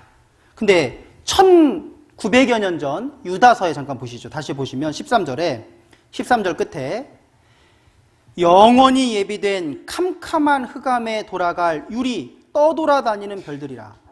아니 어떻게 1900년 전에 거의 2000년 전에 어떻게 이런 말씀이 블랙홀에 대한 말씀이 성경에 기록될 수 있냐 그겁니다. 하나님은 우주를 만드신 분이 하나님이십니다. 하나님은 창조주이십니다. 예, 여기도 잠깐 보시면 3500년 욥기 성경에 내가 땅에 기초를 놓을 때 내가 지구 만들 때 너 어디 있었느냐 내가 깨달아 알았거든 말할지니라. 누가 그 도량을 정하였었는지 누가 그 준승을 그 위에 띄웠었는지 내가 아느냐. 하나님이 이 지구 만드실 얘기를 하시면서 누가 그 도량은 크기입니다. 지구의 크기도 하나님이 정해놓으셨다는 겁니다. 준승은 거리를 재는 겁니다. 거리입니다. 거리. 다른 행성과의 거리, 태양과 지구와의 거리도 하나님이 그만큼 띄워놓으셨다는 거예요. 이걸 우연히 된 것이 아니라 하나님이 지구의 크기와 거리를 정해놓으셨다. 그런데 딱 이 지구 크기여야 되고 태양과 지구의 거리도 정확하게 지금처럼 1억 5천만 킬로미터 떨어져 있지 않으면 생명체가 살 수 없다는 것이 밝혀졌습니다. 정확하게 이 크기여야 되고 이 거리여야 됩니다. 자, 태양이 있고 여기 지구가 있습니다. 정확하게 1억 5천만 킬로미터입니다. 여기 보시면 여기 잡지에 설명이 되어 있는데 여기 이제 연두색 띠인데요. 이 연두색 띠 안에서만 생명체가 살 수 있습니다. 조금만 가까우면 뜨거워서 생명체가 살 수 없고 조금 멀면 추워서 생명체가 살 수 없어요. 그런데 놀랍게도 이 연두색 띠 안에 여기를 그래서 생명이 살 수 있는 지대다 그래서 라이프존이라고 하는데 이 라이프존 안에 들어가 있는 행성은 지구 말고는 없습니다. 이건 기적에 가까운 궤도다 그랬습니다. 여기 가까워지면 뜨거워서 살 수 없고 멀어지면 추워서 살 수 없다. 지구도 딱 지금 크기여야 됩니다. 지구가 좀 커지면 땅이 넓어져서 좋은 게 아닙니다. 중력이 세져가지고요. 걸어 다니는 게 너무 힘들어요. 지금 이렇게 쉽게 걷지만 이제 지구가 커지면 이제 발을 들어 올려야 돼요. 이제 이렇게. 너무, 그리고 만약에 지구가 좀 작아지면 산소가 다 탈출해버립니다. 날아가 버려요. 중력이 약해져가지고. 딱 지금 크기여야 된답니다. 이건 기적이다라고 제가 얘기하는 게 아니라 연세대 천체물리학 교수님이 EBS에 나와서 강의한 내용을 지금 보여드리려고 하는데요. 이건 기적이다. 저절로 될 수 없다라고 말합니다. 누군가가 일부러 이렇게 설계하고 계획하지 않고서는 이런 일이 있을 수 없다라고 과학자가 그렇게 말합니다. 잠깐 보시죠. 안녕하십니까, 이동호입니다. 이 광활한 우주 속에서 그 인간의 위치와 의미가 무엇인가 하는 그 질문은 아주 과학사에 오래된 그런 논쟁입니다. 태양이 있고 수성, 금성, 지구, 화성 이렇게 있지 않습니까? 근데 지구가 있는 위치는요, 아주 특별한 위치예요. 태양으로부터 아주 가까이 있는 이 수성과 금성은 너무 가까이 있어서 뜨거워가지고 물이 하나도 없습니다. 다 짓물있어요. 금성은 온실효과가 너무 세가지고 도저히 사람이 살 수 있는 환경이 아니에요. 이산화탄소만 확 차있는 아주 그런 구름에 파묻혀 있고 뜨거워요. 너무나. 반면에 이 화성은 너무 추워요. 너무 멀어가지고. 지구만이 유일하게 물이 액체로 존재할 수가 있어요. 지구보다 더 가까이 가면 물이 수증기로 증발해버리고 지구가 더 멀면 물이 얼음이 되는 거예요. 만약에 우리 지구가 좀 크거나 작으면 또 어떻게 될까요? 지구 크기보다. 만약에 달과 같이 조금 작다면 여러분 달 가보면 공기가 없다는 거 이미 다 판명이 됐죠? 이미 사람이 갔다 왔어요. 공기가 없습니다. 왜냐하면 너무 작아서 만유인력, 중력이 너무 약해요. 그래서 거긴 대기가 있을 수가 없고 다 탈출해버려요.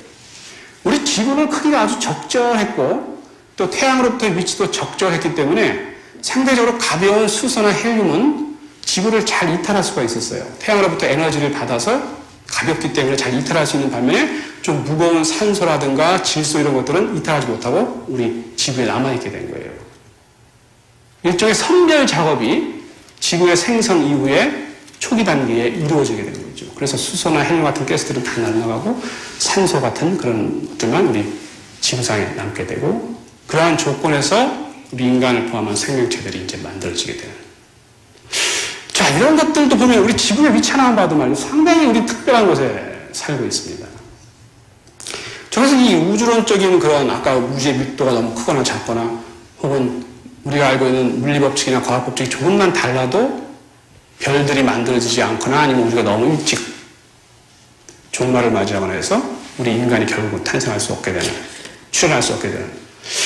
어떻게 생각하면 우리 우주는 아주 미세한 그런 조정이 돼 있어요. 우리 파인 튜닝이라고 그러죠. 미세한 조정을 거친 것 같은 그런 상태의 우주에서 우리가 지금 살고 있고 인간을 만들기 위한 너무나 완벽한 조건을 갖고 있는 우주에서 우리가 살고 있다. 이것이 우연히 발생되려면은 이 모든 것이 우연히 발생될 확률은 너무너무 낮아가지고 혹자는 그 자동차 공장에 우리가 그 승용차를 만드는데 한 10,000개 정도의 부품이 들어갑니다. 거기에 뭐 타이어도 들어가고 여러 나사, 볼트, 뭐 여러 부품들이 들어가잖아요. 그 10,000개의 부품들이 각각 이제 쫙 있었어요. 뭐 차체도 있고요. 태풍이 그 자동차 공장에 휩쓸고 지나갔습니다. 강력한 태풍이. 그래서 그 10,000개 부품들이 하늘로 올라가서 탁 떨어졌는데 자동차가 탁 떠서 나오는 거예요. 그런 확률보다도 작다는 거예요. 우리 우주가 이게 우연히 이런 모든 조건을 착착착착착 만족시켜가지고 결국은 150억 년이 지난 다음에 우리 인간이 지구상에 휴전되기까지 이 모든 조건이 우연히 발생할 확률을 계산해보면 여러 가지 물리 상수들, 법칙, 지구와 태양과의 그 교묘한 그 미세한 조정과 같은 그런 것들 이런 것들이 우연히 발생해서 거기서 그 다음에 저는 지금 천문학자, 천체물리학자이기 때문에 뭐 이런 건 말씀드렸지만 말이죠. 지구상에서 또 생명 현상에 대한 건 오묘하게 떴죠. 그것도 일종의 풀잎 하나에도 우주가 있다고 어떤 시인이 말했어요. 거기까지 생각하면 진짜 확률이 너무너무 낮겠죠, 전부 다. 어쩌면은 우리 우주는 우리 인간을 위해서 혹시 디자인된 것이 아니야. 자, 과학자가 뭐라고 하냐면 어쩌면 이 우주, 이 지구가 인간을 위해서 인간이 살 수 있도록 디자인된 것이 아닐까. 왜냐하면 너무나 모든 것이 사람 살기에 완벽한 수치를 다 가지고 있는 거예요. 이게 우연히 되려면 자동차 부품이 10,000개가 저절로 올라갔다가 저절로 조립돼서 떨어지는 것보다 더 확률이 적다고 하는데 누군가가 일부러 이렇게 설계하지 않으면 불가능한 일이다. 그런데 이분이 하시는 말씀이 성경에 그대로 나와 있습니다. 이사야 45장 18절입니다. 이사야 45장 18절 잠깐 보시죠. 1024쪽입니다. 구약성경 이사야 45장 18절.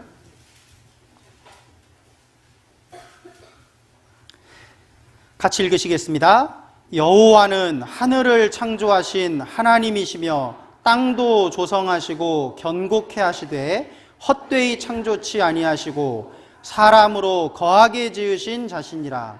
그 말씀에 나는 여호와라 나 외에 다른 이가 없느니라. 자, 여호와는 하나님이시죠. 하늘을 만드시고 땅도 만드셨는데 헛되이 창조치 않으시고 뭐라고 되어 있습니까? 사람으로 거하게 지으신 자다. 하나님이 우주와 지구를 만드실 때 목적이 뭐냐? 사람 살게 만들었다. 사람 살게. 여러분 이거 놀랍지 않으십니까? 이 거대한 우주를 만드시는데 이 지구를 만드시는데 목적이 사람이 살도록 만드셨다. 사람. 그래서 이 우주는 사실은 집입니다. 우리가 사는 집. 그래서 우주를 한자로 이렇게 씁니다. 이게 우주인데 이게 무슨 우자입니까? 지부, 집주, 널브러운 거칠황. 이게 집입니다. 집. 이 똑같은 뜻이 2번 반복되면 큰 집이라는 뜻입니다. 이 우주는 사람이 사는 큰 집이다라는 뜻을 가지고 있습니다. 하나님이 말씀하십니다. 헛되이 창조치 아니하시고 사람으로 사람이 살 수 있도록 지으셨다. 그 말씀에 나는 여호와라 나 외에 다른 이가 없느니라. 야, 하나님이요. 여러분 누가 여러분에게 혹시 집 사주면 고마워요, 안 고마워요? 그럼 말도 안 되는 질문을 뭐하러 하세요? 근데 서울 집값 비싸대요. 저도 서울 왔는데 너무 비싸요, 서울은. 근데 하나님은 보세요. 하나님은 거짓말 하시는 분이 아닌데 하나님이 사람이 살 수 있도록 이 우주 만물을 창조하셨다는 거예요. 내가 살 수 있도록. 여러분 여기 잠깐 보십시오. 잠깐 끝나니까요. 잠깐 보시고. 이것이 우연이 아니라면, 우연이 될 확률이 그렇게 적다면 뭔가 태초에 특별한 계획이 있어가지고 태초의 계획. 모든 것들이 진행이 되지 않았겠느냐. 그렇다면 누가? 이런 질문이 나와야 돼요. 과연 신은 존재할 수밖에 없었는가? 예. 여러분 과학자는요. 정말 정직한 과학자는 창조주를 인정하지 않을 수 없습니다. 왜냐하면 과학을 자기 분야를 깊이 있게 연구하다 보면 결국 누구랑 만나냐? 이게 저절로 되지 않았는데? 그러면 창조주가 정말 계신 건가? 예, 정말 양심적인 과학자, 정직한 과학자는 결국에는 하나님을 생각할 수밖에 없게 됩니다. 그래서 가장 위대한 과학자였던 뉴턴은 인체의 신비, 자연의 신비, 우주의 신비를 보고도 하나님을 믿지 않는 사람이 있다면 미친 사람이거나 정직하지 못한 사람일 것이다. 정말 과학자라면 하나님을 창조주를 인정하지 않을 수 없다. 가장 위대한 과학자 뉴턴은 하나님을 철저히 믿는 사람이었습니다. 이 사람이 바보라서 하나님 믿은 게 아닙니다. 우리 파스테르 우유 많이 먹잖아요. 이 사람 이름을 따온 겁니다. 이 사람이 세균이라는 것, 미생물이라는 것을 발견한 사람이에요. 그래서 우유 만들 때 세균 수익이 중요하기 때문에 이 사람 이름을 따서 파스테르 우유를 이제 우리나라에서 만들었는데 이 사람이 뭐라고 했냐면 내가 자연을 더 많이 연구할수록 나는 창조주에 대하여 더 많이 놀라게 된다. 여러분 과학자는 하나님을 안 믿을까 천만에요. 정말 양심적이고 정직한 과학자들은 창조주를 인정하지 않을 수 없습니다. 왜요? 하나님이 만들어 놓은 것을 그걸 연구하는 게 과학자니까 그러니까 뭡니까? 신학을 하는 사람들이나 과학을 하는 사람들은 결국에는 하나님에 대해서 연구하는 거기 때문에 나중에 다 하나님을 알게 됩니다. 정말 정직하고 양심적으로 연구하게 된다면. 자, 하나님이 우리를 위해서 우주 만물을 만들어 놓으셨습니다. 여기 보시면 이게 내가 있습니다. 근데 나라는 인간이 내가 나를 볼 때 10m 위에서 내려다보면 내가 작아집니다. 100m 위에서 보면 더 작아집니다. 1000m, 1km 위에서 보면 내가 보이지가 않아요. 10km, 100km, 1000km, 10,000km 올라가니까 지구가 보입니다, 이제. 10만 km 올라가니까 지구가 작아졌죠? 나는 얼마나 작은 존재입니까? 100만 km 올라가니까 이제 지구 궤도가 보입니다. 1억 km. 태양계가 보면 10억 km 올라가니까요. 태양계가 이제 보입니다. 100억 km. 1000억 킬로미터 정도 가니까요. 이제 태양계도 한 점으로 보입니다. 1광년, 빛이 1년 동안, 빛의 속도로 1년 동안 떨어져서 봤더니 이제 거의 보이지도 않아요. 10광년, 100광년. 아니, 빛의 속도로 100광년이라고 하면 100년을 가는 겁니다. 100년을 빛의 속도로. 도대체 이 우주는 얼마나 크다는 겁니까? 그런데 그 우주도 이렇게 큰데 끝이 있는지 없는지도 모르는데 그 우주를 만드신 하나님은 도대체 얼마나 크신 분이에요. 그런데 그렇게 크신 우주를 만드신 하나님이 사람을 위해서 사람이 살 수 있는 곳으로 지구를 만들어 놓으시고 그 크신 하나님이 나를, 제 사진인데요. 아무도 나에게 관심을 가지고 계십니다. 근데 왜 웃으시죠? 여호와여, 사람이 무엇이간데 주께서 저를 알아주시며 인생이 무엇이간데 주께서 저를 생각하시나이까. 도대체 우주에서 볼 때 사람은 아무것도 아닌데 먼지보다도 작은 존재인데 왜 하나님이 나를 알아주시고 나를 생각하실까? 하나님이 사람을 특별한 존재로 지으셨습니다. 자, 한 구절 같이 읽어보시겠습니다. 같이 읽겠습니다. 나는 여호와의 보시기에 존귀한 자라. 다른 사람은 나를 어떻게 볼지 몰라도, 내가 나를 존귀하게 보지 않을지 몰라도 나는 여호와의 보시기에 존귀한 자라 그랬습니다. 하나님이 나를 특별하게 생각하십니다.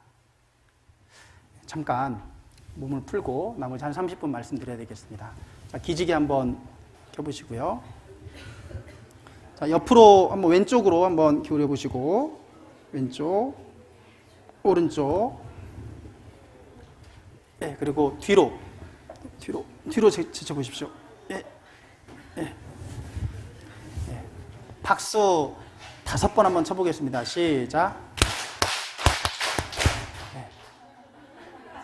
그리고 왼쪽에 계신 분이 오른쪽에 계신 분 이렇게 잠깐 안마를 좀 해주시면 좋을 것 같습니다.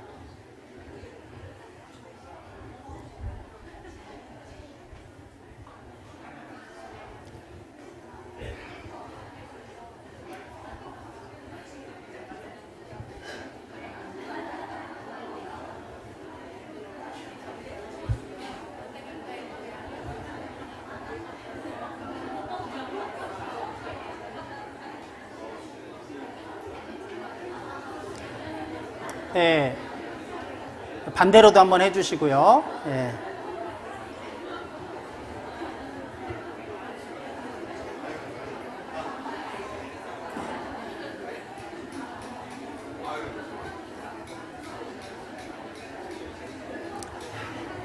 정리가 되셨으면 다시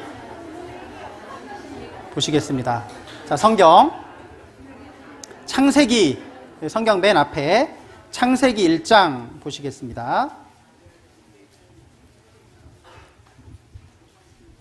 창세기 1장 27절입니다. 창세기 1장에는 하나님이 우주 만물을 창조하신 내용이 쭉 기록되어 있습니다. 혹시 집에 가시면 창세기 1장과 2장은 한번 읽어보셔도 좋을 것 같습니다. 1장 27절 같이 읽겠습니다. 하나님이 자기 형상 곧 하나님의 형상대로 사람을 창조하시되 남자와 여자를 창조하시고, 하나님이 사람을 창조하셨는데 여기 자기 형상 곧 하나님의 형상대로 사람을 창조하셨다 그랬습니다. 사람을 만드실 때 하나님처럼 만드셨다는 겁니다. 그럼 하나님이 나처럼 생겼나? 오해하시면 안 됩니다. 하나님은 살과 뼈와 피가 없는 이 육체를 가지신 분이 아니십니다. 그래서 요한복음 4장에 보면 하나님은 영이시니, 하나님은 영이시다 그랬습니다. 영혼이십니다. 하나님은 영적인 존재로 계시기 때문에 눈에 보이지 않습니다. 우리 눈에 보이지 않아요. 영혼이 보이지 않는 것처럼. 그런데 하나님은 육체가 없고 영으로 계신 분이시기 때문에 하나님이 자기 형상 곧 하나님의 형상대로 사람을 창조하셨다는 건, 하나님이 이 말씀을 좀 더 자세히 말씀하고 있는 게 창세기 2장 7절입니다. 2장 7절을 또 같이 읽으시겠습니다. 여호와 하나님이 흙으로 사람을 지으시고 생기를 그 코에 불어넣으시니 사람이 생령이 된지라. 하나님이 흙으로 사람을 지으시고, 사람입니다.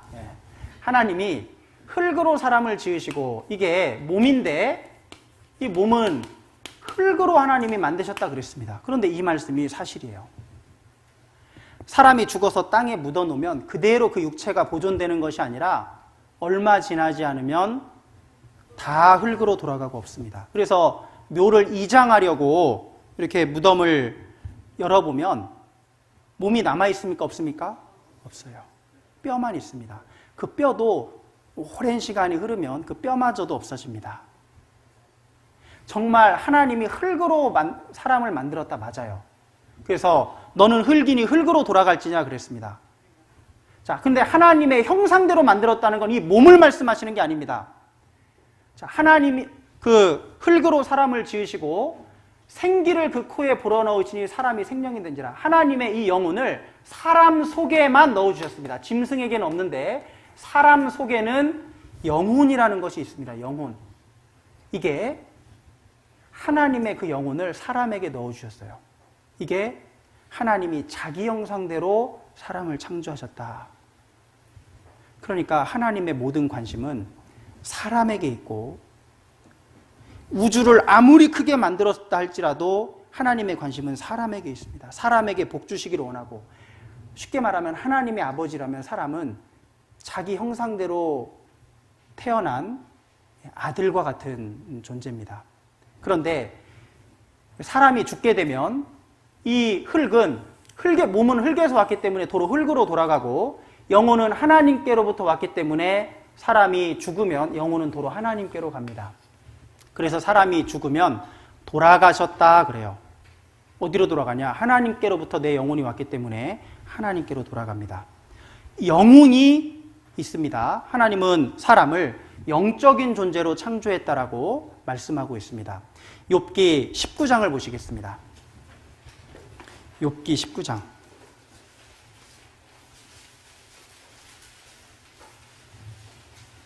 26절.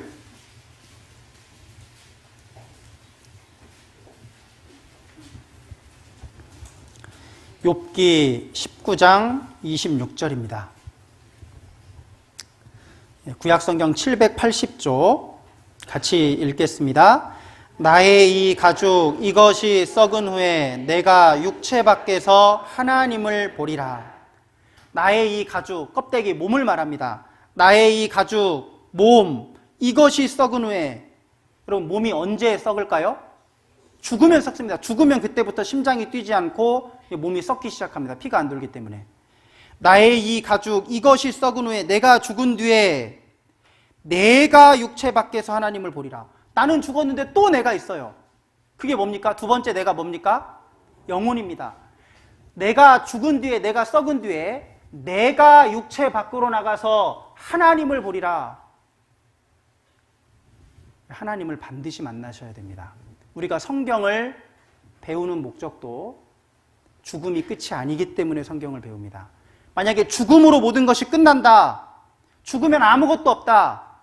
성경 배우실 필요 없습니다. 교회에 나오실 필요 없습니다. 그냥 내가 하고 싶은 대로 마음껏 내 인생 살면 됩니다. 죄도 짓고 싶은 대로 짓고 내가 하고 싶은 거 다 하면서 살아도 죽으면 끝인데요. 뭐 죽으면 끝이라면 선하고 악한 게 어디 있습니까? 하나님도 없는데 뭐가 선이고 뭐가 악입니까? 아무것도 없어요. 그런데 우리에게는 영혼이 있어서 반드시 하나님을 만나야 됩니다. 히브리서 9장에는 한 번 죽는 것은 사람에게 정하신 것이요 그 후에는 심판이 있다라고 말씀하십니다. 여러분, 영혼이 있습니다. 정말 영혼이 있을까? 죽었다가 살아난 사람들이요, 내 영혼이 내 몸 밖으로 빠져나가서 내가 붕 떠서 침대 위에, 침상 위에 아니면 바닥에 누워있는 자기 육체를 내려다본 경험을 한두 사람이 한 게 아닙니다. 많은 사람이 자기 영혼이 몸 밖으로 빠져나가는 경험을 많은 사람이 했는데 몇 년 전에 그것이 알고 싶다에서도 방영한 적이 있습니다.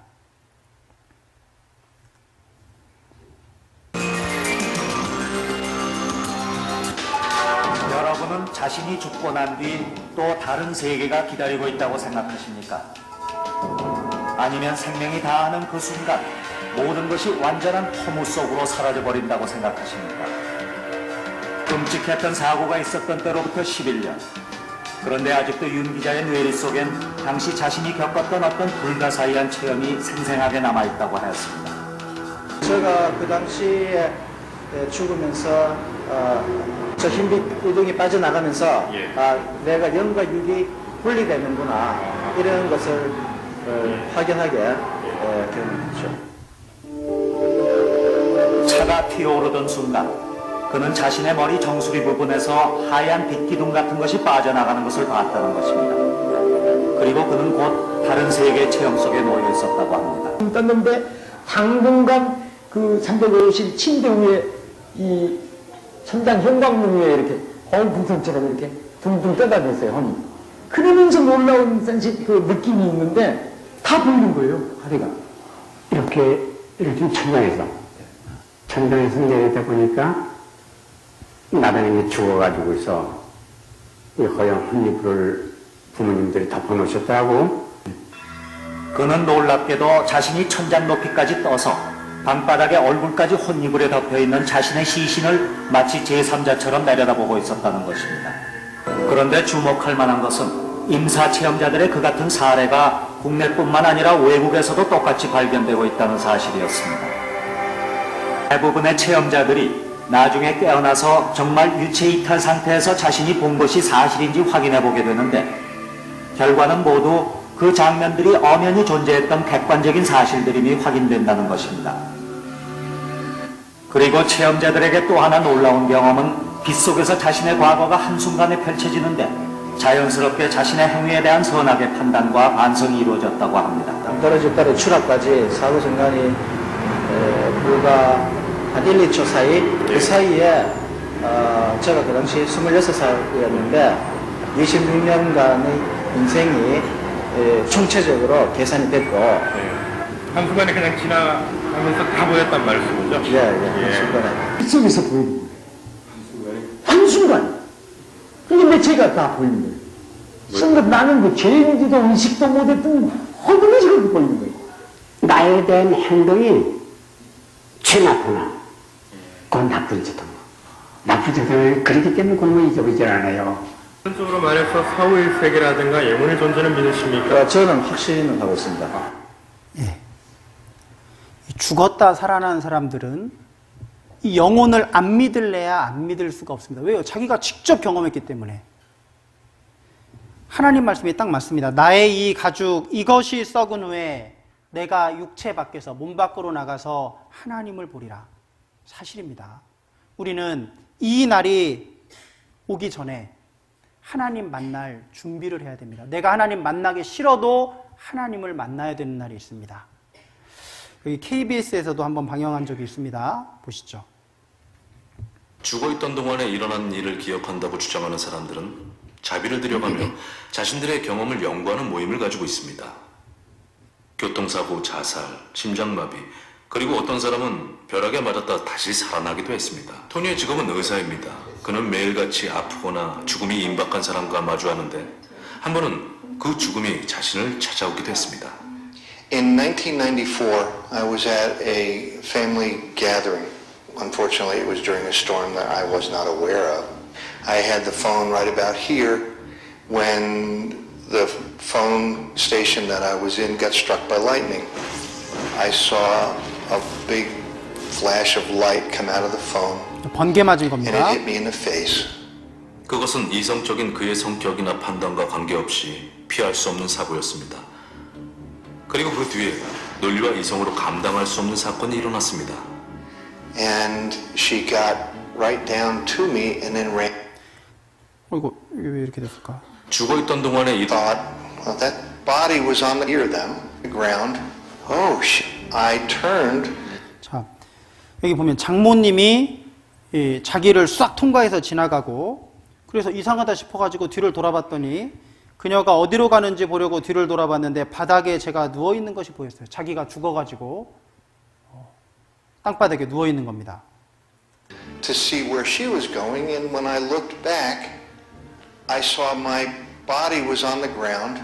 Oh shit, I'm dead. I saw her getting down on her knees to do CPR. And I could see them, I could hear them, but they couldn't see me or hear me, and I tried calling to them. Years ago, when I worked in a different hospital, I went to see a patient of mine who had been involved in his resuscitation. About a week earlier, I went to see him, and as I approached him, he clearly recognised me, and he said to me, how are you doing? And I remember saying, sorry, how do you know me? And he said, you were at my cardiac arrest. And he began to tell his story of what he saw. 그러니까 죽어 있는데 어떤 사람들이 나를 치료했는지, 의사는 누가 들어왔는지, 어떤 얘기를 했는지, 그걸 수술실의 그 치료실의 광경을 다 이야기하는데 다 사실인 거예요. 나중에 카메라 돌려보니까. 그러니까 그게 환상이 아니라 실제 그걸 자기가 영혼의 상태로 다 보고 있는 겁니다. 사실이라는 겁니다. 자, 이런 임사체험자들, 죽음을 경험한 사람들이 하나같이 하는 이야기가 뭐냐? 영혼이 있다는 겁니다. 성경이 사실입니다. 나의 이 가죽 이것이 썩은 후에 내가 육체 밖에서 하나님을 보리라. 우리에게 영혼이 있습니다. 자, 하나님이 사람을 창조하시고 어디에 살게 하셨냐? 에덴 동산에 살게 하셨다고 하나님이 말씀하십니다. 우리는 에덴 동산 한 번쯤은 들어봤습니다. 그런데 에덴 동산을 저 바닷속의 용궁 정도로 무슨 그 상상 속의 공간으로 생각합니다. 동양의 무릉도원, 뭐 서양의 유토피아, 파라다이스 이런 너무나 좋은 곳이지만 현실에는 없는 곳, 이것으로 이제 에덴 동산을 생각하는 분들이 많은데요. 성경에는 그 에덴 동산의 위치가 정확하게 기록이 되어 있습니다. 오늘 마지막으로 이 에덴 동산에 좀 생각해 보려고 하는데요. 창세기 2장을 좀 잠깐 보시겠습니다. 창세기 2장. 창세기 2장 7절입니다. 여호와 하나님이 흙으로 사람을 지으시고 생기를 그 코에 불어넣으시니 사람이 생명이 된지라. 여호와 하나님이 동방의 에덴에 동산을 창설하시고 그 지으신 사람을 거기 두시고. 에덴 동산을 만들고 사람을 거기 뒀습니다. 에덴 동산의 위치가 10절부터 나와 있습니다. 10절을 같이 읽겠습니다. 강이 에덴에서 발원하여 동산을 적시고 거기서부터 갈라져 네 근원이 되었으니. 자, 에덴 동산에서 강이 시작해서 네 개로 갈라졌다. 11절. 첫째 이름은 비손이라. 13절. 둘째 강의 이름은 기온이라. 구스 온 땅에 들렸고, 셋째 강의 이름은 히데겔이라. 아수르 동편으로 흐르며, 넷째 강은 유브라 되더라. 자, 여기 잠깐 그려보겠습니다. 자, 하나님이 남자와 여자를, 최초의 남자와 최초의 여자입니다. 아담과 하와라고 성경에 기록되어 있습니다. 아담과 이브라고도 하죠. 하나님이 에덴 동산을 만드시고 여기에 이제 사람을 살게 하셨습니다. 강이 에덴에서 발원하여 네 개로 흘러갔다 그랬습니다. 첫째 이름은 비손이다. 둘째 강의 이름은 기혼. 셋째 강은 히데겔. 넷째 강은 유브라데입니다. 그런데 놀랍게도 이 네 개의 강 중에 세 번째 강과 네 번째 강은 현재 지금도 흐르고 있는 큰 강입니다. 히데겔은 히브리어로 히데겔인데 영어 성경에는 정확하게 티그리스라고 되어 있습니다. 티그리스 강. 유브라데는 그럼 무슨 강이겠습니까? 유프라테스 강.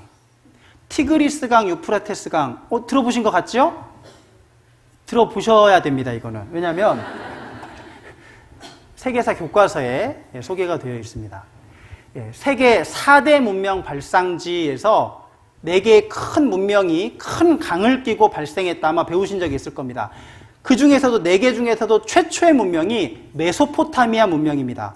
그런데 그 메소포타미아 문명은 티그리스 강과 유프라테스 강에서 그 사이에서 생겨난 문명입니다. 이 2개의 강은 지금도 존재하는 강입니다. 자, 여기 잠깐 확인해 보겠습니다.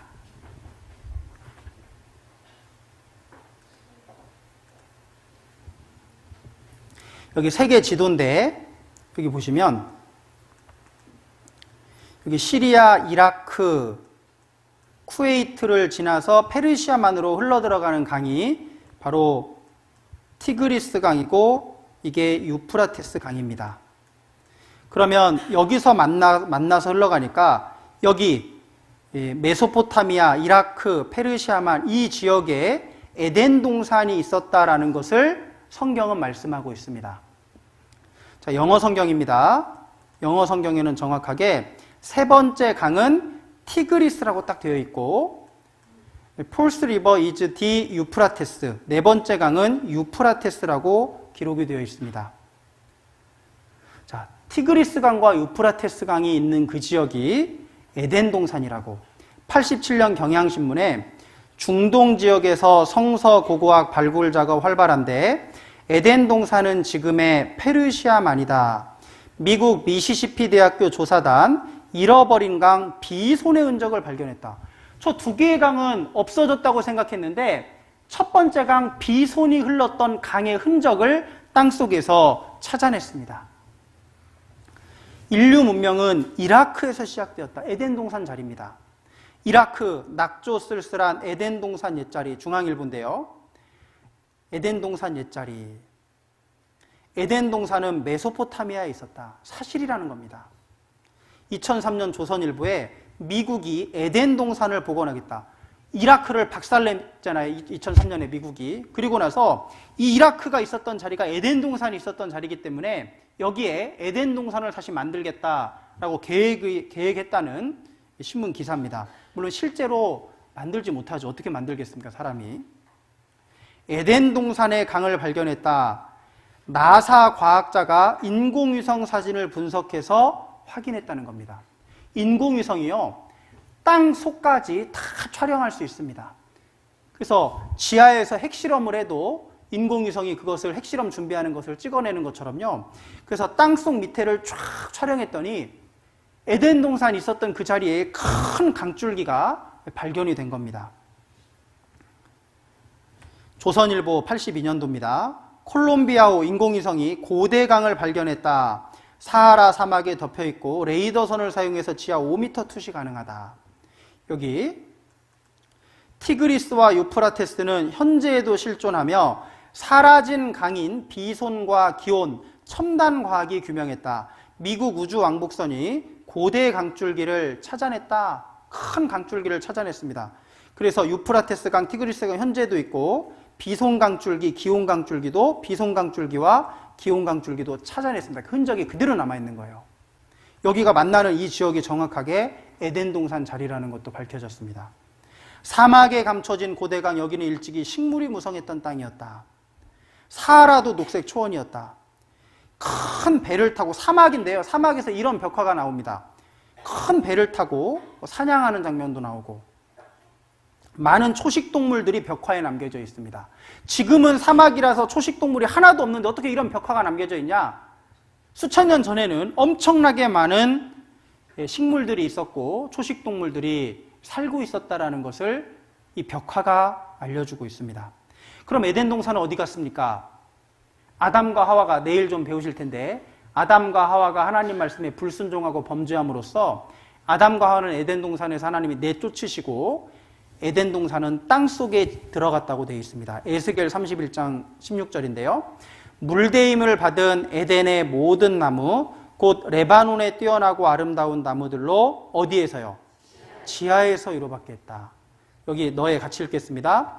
너의 영화와 광대함이 에덴 모든 나무 중에 어떤 것과 같은고 그러나 내가 에덴 나무와 함께 지하에 내려갈 것이요. 자, 에덴 동산의 모든 나무들이 지하 땅 속에 내려갔다. 엄청난 동식물들이 갑자기 땅 속에 매몰이 돼 버린 겁니다. 그런데 놀랍게도요. 여기 티그리스강, 유프라테스강 여기가 이제 에덴 동산 자리인데 전 세계 석유 생산량의 70% 가까이가 여러분 여기서 석유가 다 나옵니다. 페르시아만 주변 여기서. 여러분 석유는 모래가 썩어서 나오는 게 여기는 동식물이 지금은 살 수 없는 완전히 사막지대입니다. 페르시아만 주변은. 그런데 이 사막 지역에서 웬 석유가 이렇게 많이 나오냐? 석유는요.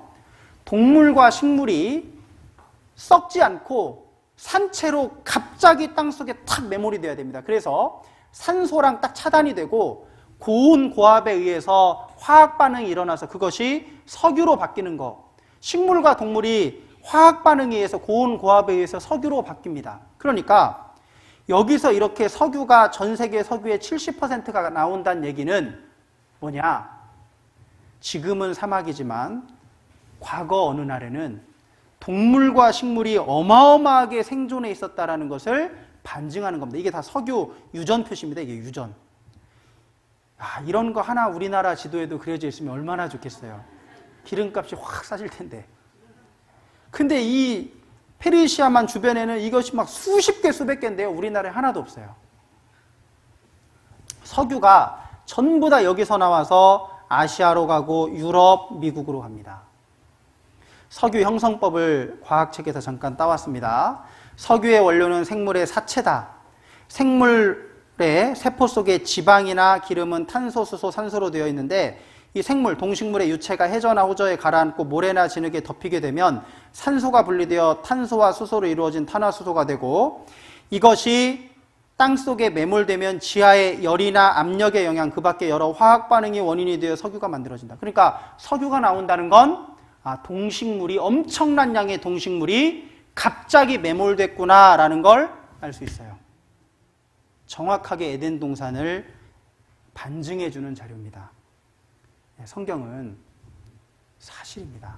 따라해 보시죠. 성경은 하나님의 말씀이다. 성경은 하나님 말씀이고 사실입니다.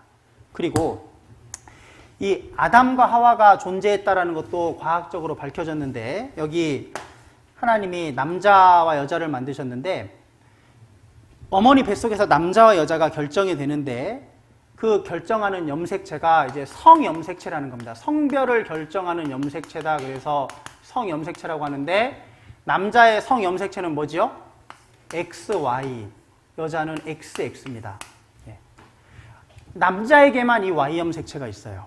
그래서 아빠를 통해서 아들에게 Y염색체가 유전이 됩니다. 그러면 아담과 하와가 실제로 존재했다면 아담도 틀림없이 이 XY 염색체를 가지고 있었을 겁니다. 그래서 아빠와 엄마가 결혼해서 애를 낳으면 하나씩 물려주는 거예요. 그래서 아빠가 만약에 X 염색체를 물려줬다. 엄마는 X밖에 없으니까 그러면 엄마가 X를 줘서 XX 염색체를 가진 사람이 태어납니다. 아들입니까? 딸입니까? 엄마랑 똑같이 딸이 태어나는 거예요.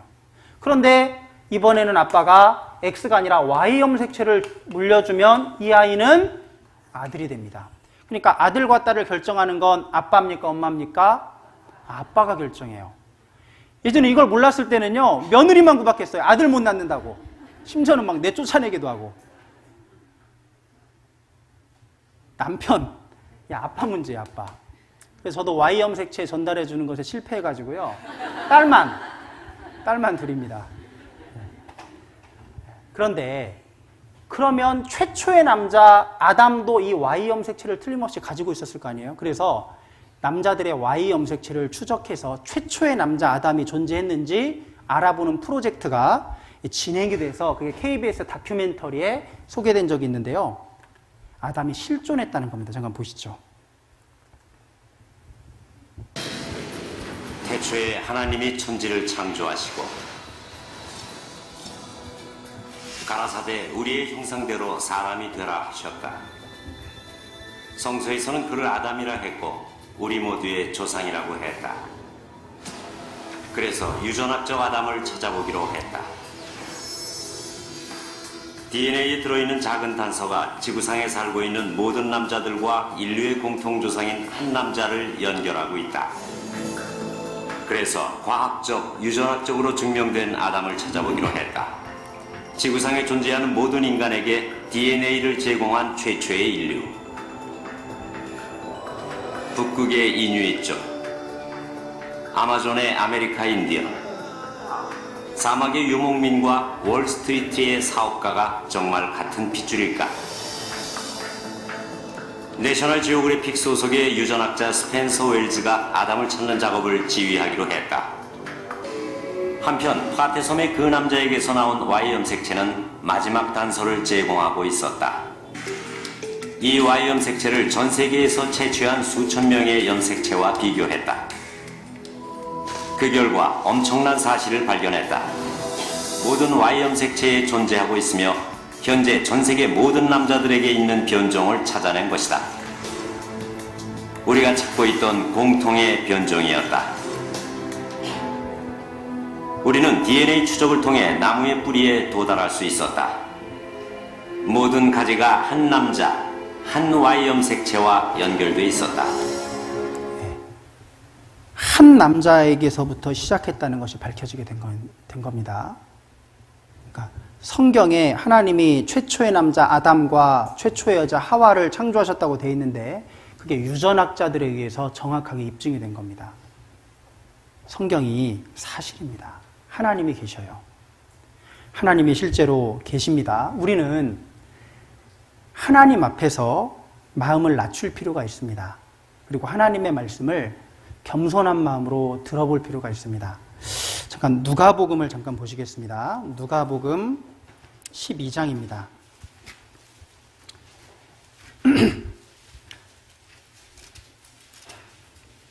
자, 한 사람을 소개하겠습니다. 누가복음 12장 16절입니다. 신약성경 115쪽 누가복음 12장 16절 또 비유로 저희에게 일러 가라사대 한 부자가 그 밭에 소출이 풍성하매 예수님이 직접 말씀하신 내용인데요. 한 부자가 있는데 그 밭에 소출이 풍성하매 원래부터 부자였는데 하는 사업도 잘 돼가지고 농사가 잘 됐습니다. 문제가 생겼어요. 17절 심중에 생각하여 가로되 내가 곡식 쌓아둘 곳이 없으니 어찌할꼬. 곡식이 없다는 게 아닙니다. 잘 읽으셔야 돼요. 곡식 쌓아둘 곳이 없으니 어찌할꼬. 우리도 이런 고민 한 번쯤 해보면 좋겠죠. 야, 이 돈을 다 어찌할꼬. 이걸 은행에, 국민은행에 넣어야 되나, 신한은행에 넣어야 되나, 농협에 넣어야 되나, 막 그런 고민. 우리는 대체로 국민은행에서 대출 받아야 되나, 신한은행에서 대출 받아야 되나. 근데 이 부자는요, 고민이 내가 곡식 쌓아둘 곳이 없으니 어찌할꼬. 또 가로되 내가 이렇게 하리라. 자, 계획을 세웁니다. 인생 계획을. 내 곡간을 헐고 더 크게 짓고 내 모든 곡식과 물건을 거기 쌓아두리라. 그러니까 전 재산을 쌓아둘 수 있는 큰 곡간, 사업을 더 번창시키는 겁니다. 그리고 19절 또 내가 내 영혼에게 이르되 영혼아 여러 해 쓸 물건을 많이 쌓아두었으니 평안히 쉬고 먹고 마시고 즐거워하자 하리라 하되. 이 사람이 자기 인생 계획을 세웠습니다. 그러면서 이제요 평생 쓰고도 남을 돈을 쌓아둔 거예요. 이제 이 사람은 일할 필요도 없습니다. 이제 남은 인생 여행이나 다니면서 돈 쓰면서 살면 돼요. 야, 이제 내 영혼에게 이르되 영혼아 여러 해 쓸 물건을 많이 쌓아두었으니 이제 쉬고 먹고 마시고 즐거워하자. 아마 이 세상 많은 사람들의 로망일 수도 있습니다. 이런 모습이. 그런데 이 사람이 아는 것도 있고 모르는 것도 있어요. 뭘 알고 있냐? 이 사람 영혼이 있다는 거 알고 있습니까? 모릅니까? 영혼이 있다는 거 알고 있잖아요. 내 영혼아, 영혼이 있다는 거 알고 있어요. 그런데 이 사람이 모르는 게 있습니다. 20절 하나님은 이르시되 어리석은 자여 오늘 밤에 내 영혼을 도로 찾으리니 그러면 내 예비한 것이 네 것이 되겠느냐 하셨으니 21절은 같이 읽겠습니다. 자기를 위하여 재물을 쌓아두고 하나님께 대하여 부요치 못한 자가 이와 같으니라.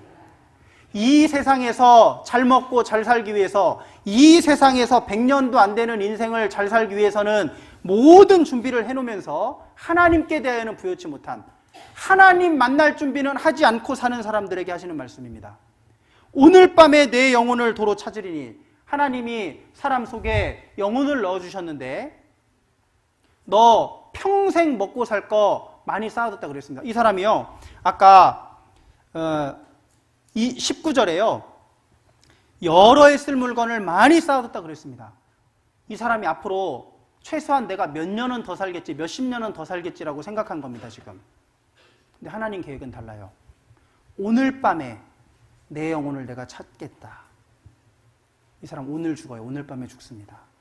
평생 쓰지도 못할 돈을 쌓아놨는데 이 사람 아무 준비 없이 하나님 만나야 됩니다. 이 세상을 살기 위해서는 많은 것들을 준비했는데 하나님 만날 준비는 하나도 안 했어요. 어리석은 자여 자기를 위하여 재물을 쌓아두고 하나님께 대하여 부요치 못한 자가 이와 같으니라. 우리는 이 세상에서 대충 살라는 말씀이 아닙니다. 이 세상에서 최선을 다해서 살아야 됩니다. 그런데요, 우리가 노후까지 다 준비해놓고 사는 것처럼 죽음도 준비해야 됩니다. 내가 분명히 나의 이 가죽 이것이 썩은 후에 내가 육체 밖에서 하나님을 본다고 했는데 하나님을 만날 준비를 하지 않으면 죽음 앞에서 당황하게 됩니다. 하나님은 이 부자를 어리석은 자여 그랬습니다. 아마 세상 사람들은 이 부자를 야 대단하다, 참 지혜롭다, 야 이 사람 참 그 젊어서 돈 벌어놓고 이제 남은 여생 편안하게 살겠네, 여행 다니면서 살겠네. 아마 세상 사람들은 그 사람의 인생을 성공한 인생 박수 쳐줄 겁니다. 부러워할 겁니다. 그런데 하나님은 어리석은 자여 그랬습니다. 왜 하나님 만날 준비 안 하냐? 여기 이병철 회장을 잠깐 소개하겠습니다. 삼성그룹을 만드신 분, 삼성그룹의 창업주인데 이병철, 제 이름은 박병철입니다. 인간 이병철, 신이 있다면, 하나님이 계시다면 자신의 존재 왜 드러내지 않나? 이분이요, 나중에 죽을 병에 걸려서 이제 병원에서 사형 선고를 받은 거예요. 이제 몇 달 못 삽니다. 한 달 남았습니다. 이분이요, 한 달 남겨놓고, 타기 한 달 전 그랬습니다. 이분이 돌아가시기 한 달 전에 우리나라에서 가장 유명한 종교인들을 불렀습니다. 신부님, 목사님, 이런 분들을 불러가지고요, 24개 질문을 했는데 그게 2011년 말에 중앙일보 1면에 대서특필됐습니다. 천국 가기 힘들다는 부자 악인인가? 나는 우리나라 최고 부자인데, 이분도 최고 부자, 이분 아들도 우리나라 최고 부자, 이분 손자도 우리나라 최고 부자예요. 우리 집안은 최고 부자인데 성경에 예수님이 부자가 천국 들어가는 것이 낙타가 바늘구멍 들어가는 것보다 어렵다 그랬거든요. 그러면 나는 이제 죽을 텐데 나는 그럼 천국 못 갑니까? 하면서 부른 거예요. 이분이 한 질문을 좀 보겠습니다. 하나님의 존재를 어떻게 증명할 수 있나? 하나님은 왜 자신의 존재를 똑똑히 드러내 보이지 않는가? 하나님은 우주 만물의 창조주라는데 무엇으로 증명할 수 있는가? 하나님이 창조했다는 걸 어떻게 할 수 있습니까? 생물학자들은 인간도 오랜 진화 과정의 산물이라고 하는데 하나님의 인간 창조와 어떻게 다른가? 인간이나 생물도 진화의 과정 아닌가? 내일 진화에 대해서 좀 말씀드리려고 합니다. 그리고 성경은 어떻게 만들어졌는가? 그것이 하나님 말씀이라는 걸 어떻게 증명할 수 있나? 우리 전도 집회 오셨어야 되는데 이걸 알고 돌아가셨는지 모르고 돌아가셨는지 모르겠어요. 종교가 뭐고 영혼이란 무엇인가? 인간이 죽은 후에 영혼은 죽지 않고 천국이나 지옥으로 간다는 걸 어떻게 믿을 수 있나? 이분도 믿고 싶었던 것 같습니다. 그리고 죽음 앞에서는 두려운 거예요. 돈은 그렇게 많은데 돈이 내 목숨을 살려주지 못하는 겁니다. 성경의 부자가 천국에 가는 것을 낙타가 바늘구멍 들어가는 것에 비유했는데 부자는 악인이란 말인가? 그리고 여기 맨 마지막 질문이 지구의 종말은 오는가? 이렇게 24가지 굉장히 성경에서만 답을 줄 수 있는 그런 질문들을 남기시고 돌아가셨습니다. 돈이 아무리 많아도 결국 죽음 앞에서는 하나님을 찾을 수밖에 없습니다. 왜요? 죽음 앞에서는 누구나 두렵습니다. 그런데 그 많은 돈이 자기를 지켜줄 줄 알았는데 자기를 지켜주지 못합니다. 우리는 죽음 앞에 서기 전에 하나님 만날 준비해야 됩니다. 마지막으로 성경 한 구절 듣겠습니다. 전도서 12장입니다. 전도서 12장. 전도서 12장. 구약성경 959쪽. 전도서 12장 7절입니다. 전도서 12장 7절. 흙은 여전히 땅으로 돌아가고 신은 영혼입니다. 영혼은 그 주신 하나님께로 돌아가기 전에 기억하라. 흙은 우리 몸은 땅으로 돌아가고 신 영혼은 그 영혼을 주신 하나님께로 돌아가기 전에 기억하라 그랬습니다. 12장 1절을 같이 읽겠습니다. 너는 청년의 때 곧 곤고한 날이 이르기 전 나는 아무 낙이 없다고 할 해가 가깝기 전에 너의 창조자를 기억하라. 너는 청년의 때 아직 건강하고 힘이 있을 때 곤고한 날이 이르기 전 나는 이제 늙어서 죽을 날만 남았다. 그런 날이 오기 전에 나는 아무 낙이 없다고 할 해가 가깝기 전에 너의 창조자를 기억하라. 나를 만들어주신 그 창조주 하나님, 죽기 전에 그 하나님 만날 준비하시라는 겁니다. 이번 주는 그것을 준비하는 시간입니다. 이번 말고 다음으로 미뤄도 되겠지? 그렇지 않습니다. 다음 기회가 또 이런 말씀을 들을 수 있을지 아무도 알 수 없습니다. 저는 아직 젊은데요. 저는 교회 전도인으로 들어오기 전에 고등학교 교사로 있었습니다. 제가 가르치던 학교에서 세월호 사고가 났어요. 안산의 단원고등학교입니다. 그 아이들이 수학여행을 17살, 18살 때 배를 타고 제주도에 갔습니다. 가지 못했죠. 제주도 땅을 못 밟았습니다. 아마 고등학교 3년 동안 가장 기쁜 날이 수학여행 가는 날이 아닐까요? 그 아이들은 가난한 아이들이기 때문에 제주도를 태어나서 처음 가는 아이들이 대부분이었습니다. 제가 그 배를 타고 제주도 수학여행을 가면서 야, 나도 제주도 처음 가는데 우리 반에서 혹시 제주도 처음 가는 사람 손 들어봐 그랬거든요. 제가 서너 명 빼고 손 다 들었습니다. 저도 그때 제주도 처음 갔었거든요. 2012년도에 그 배를 타고. 그런데 2014년도에 또 그 아이들이 배를 타고 가다가 300명이 넘게 죽었습니다. 그 아이들이 인생을 얼마나 살았습니까? 17살, 18살. 죽음이라는 것이요, 우리 옆에 너무나 가까이 있습니다. 아침에 일하고 오겠다고 웃는 얼굴로 나갔는데 그것이 마지막인 사람들이 얼마나 많습니까? 죽음은 결코 멀리 있지 않습니다. 내가 아직 살아있는 것은 하나님의 은혜입니다. 하나님의 은혜가 나에게 아직 있을 때 우리는 이 어리석은 부자처럼 하지 말고 하나님을 만나야 됩니다. 하나님 만날 준비를 하셔야 됩니다. 그래서 이번 한 주간은 꼭 좀 시간을 내셨으면 좋겠습니다. 어떤 분에게는 가장 소중한 한 주가 될 수도 있습니다. 기도하시겠습니다. 하나님 감사합니다. 이번에 하나님 말씀을 들을 수 있는 귀한 시간 허락해 주셔서 감사합니다. 하나님을 모르는 사람을 하나님은 어리석은 자라고 하셨습니다. 하나님, 여기 앉아서 기도하시는 모든 분들에게 은혜를 베풀어 주시고 한 사람도 이뤄지지 않고 다 하나님의 사랑과 은혜를 깨달아 알 수 있도록 도와주시옵소서. 예수님 이름으로 기도드렸습니다. 내일 뵙겠습니다.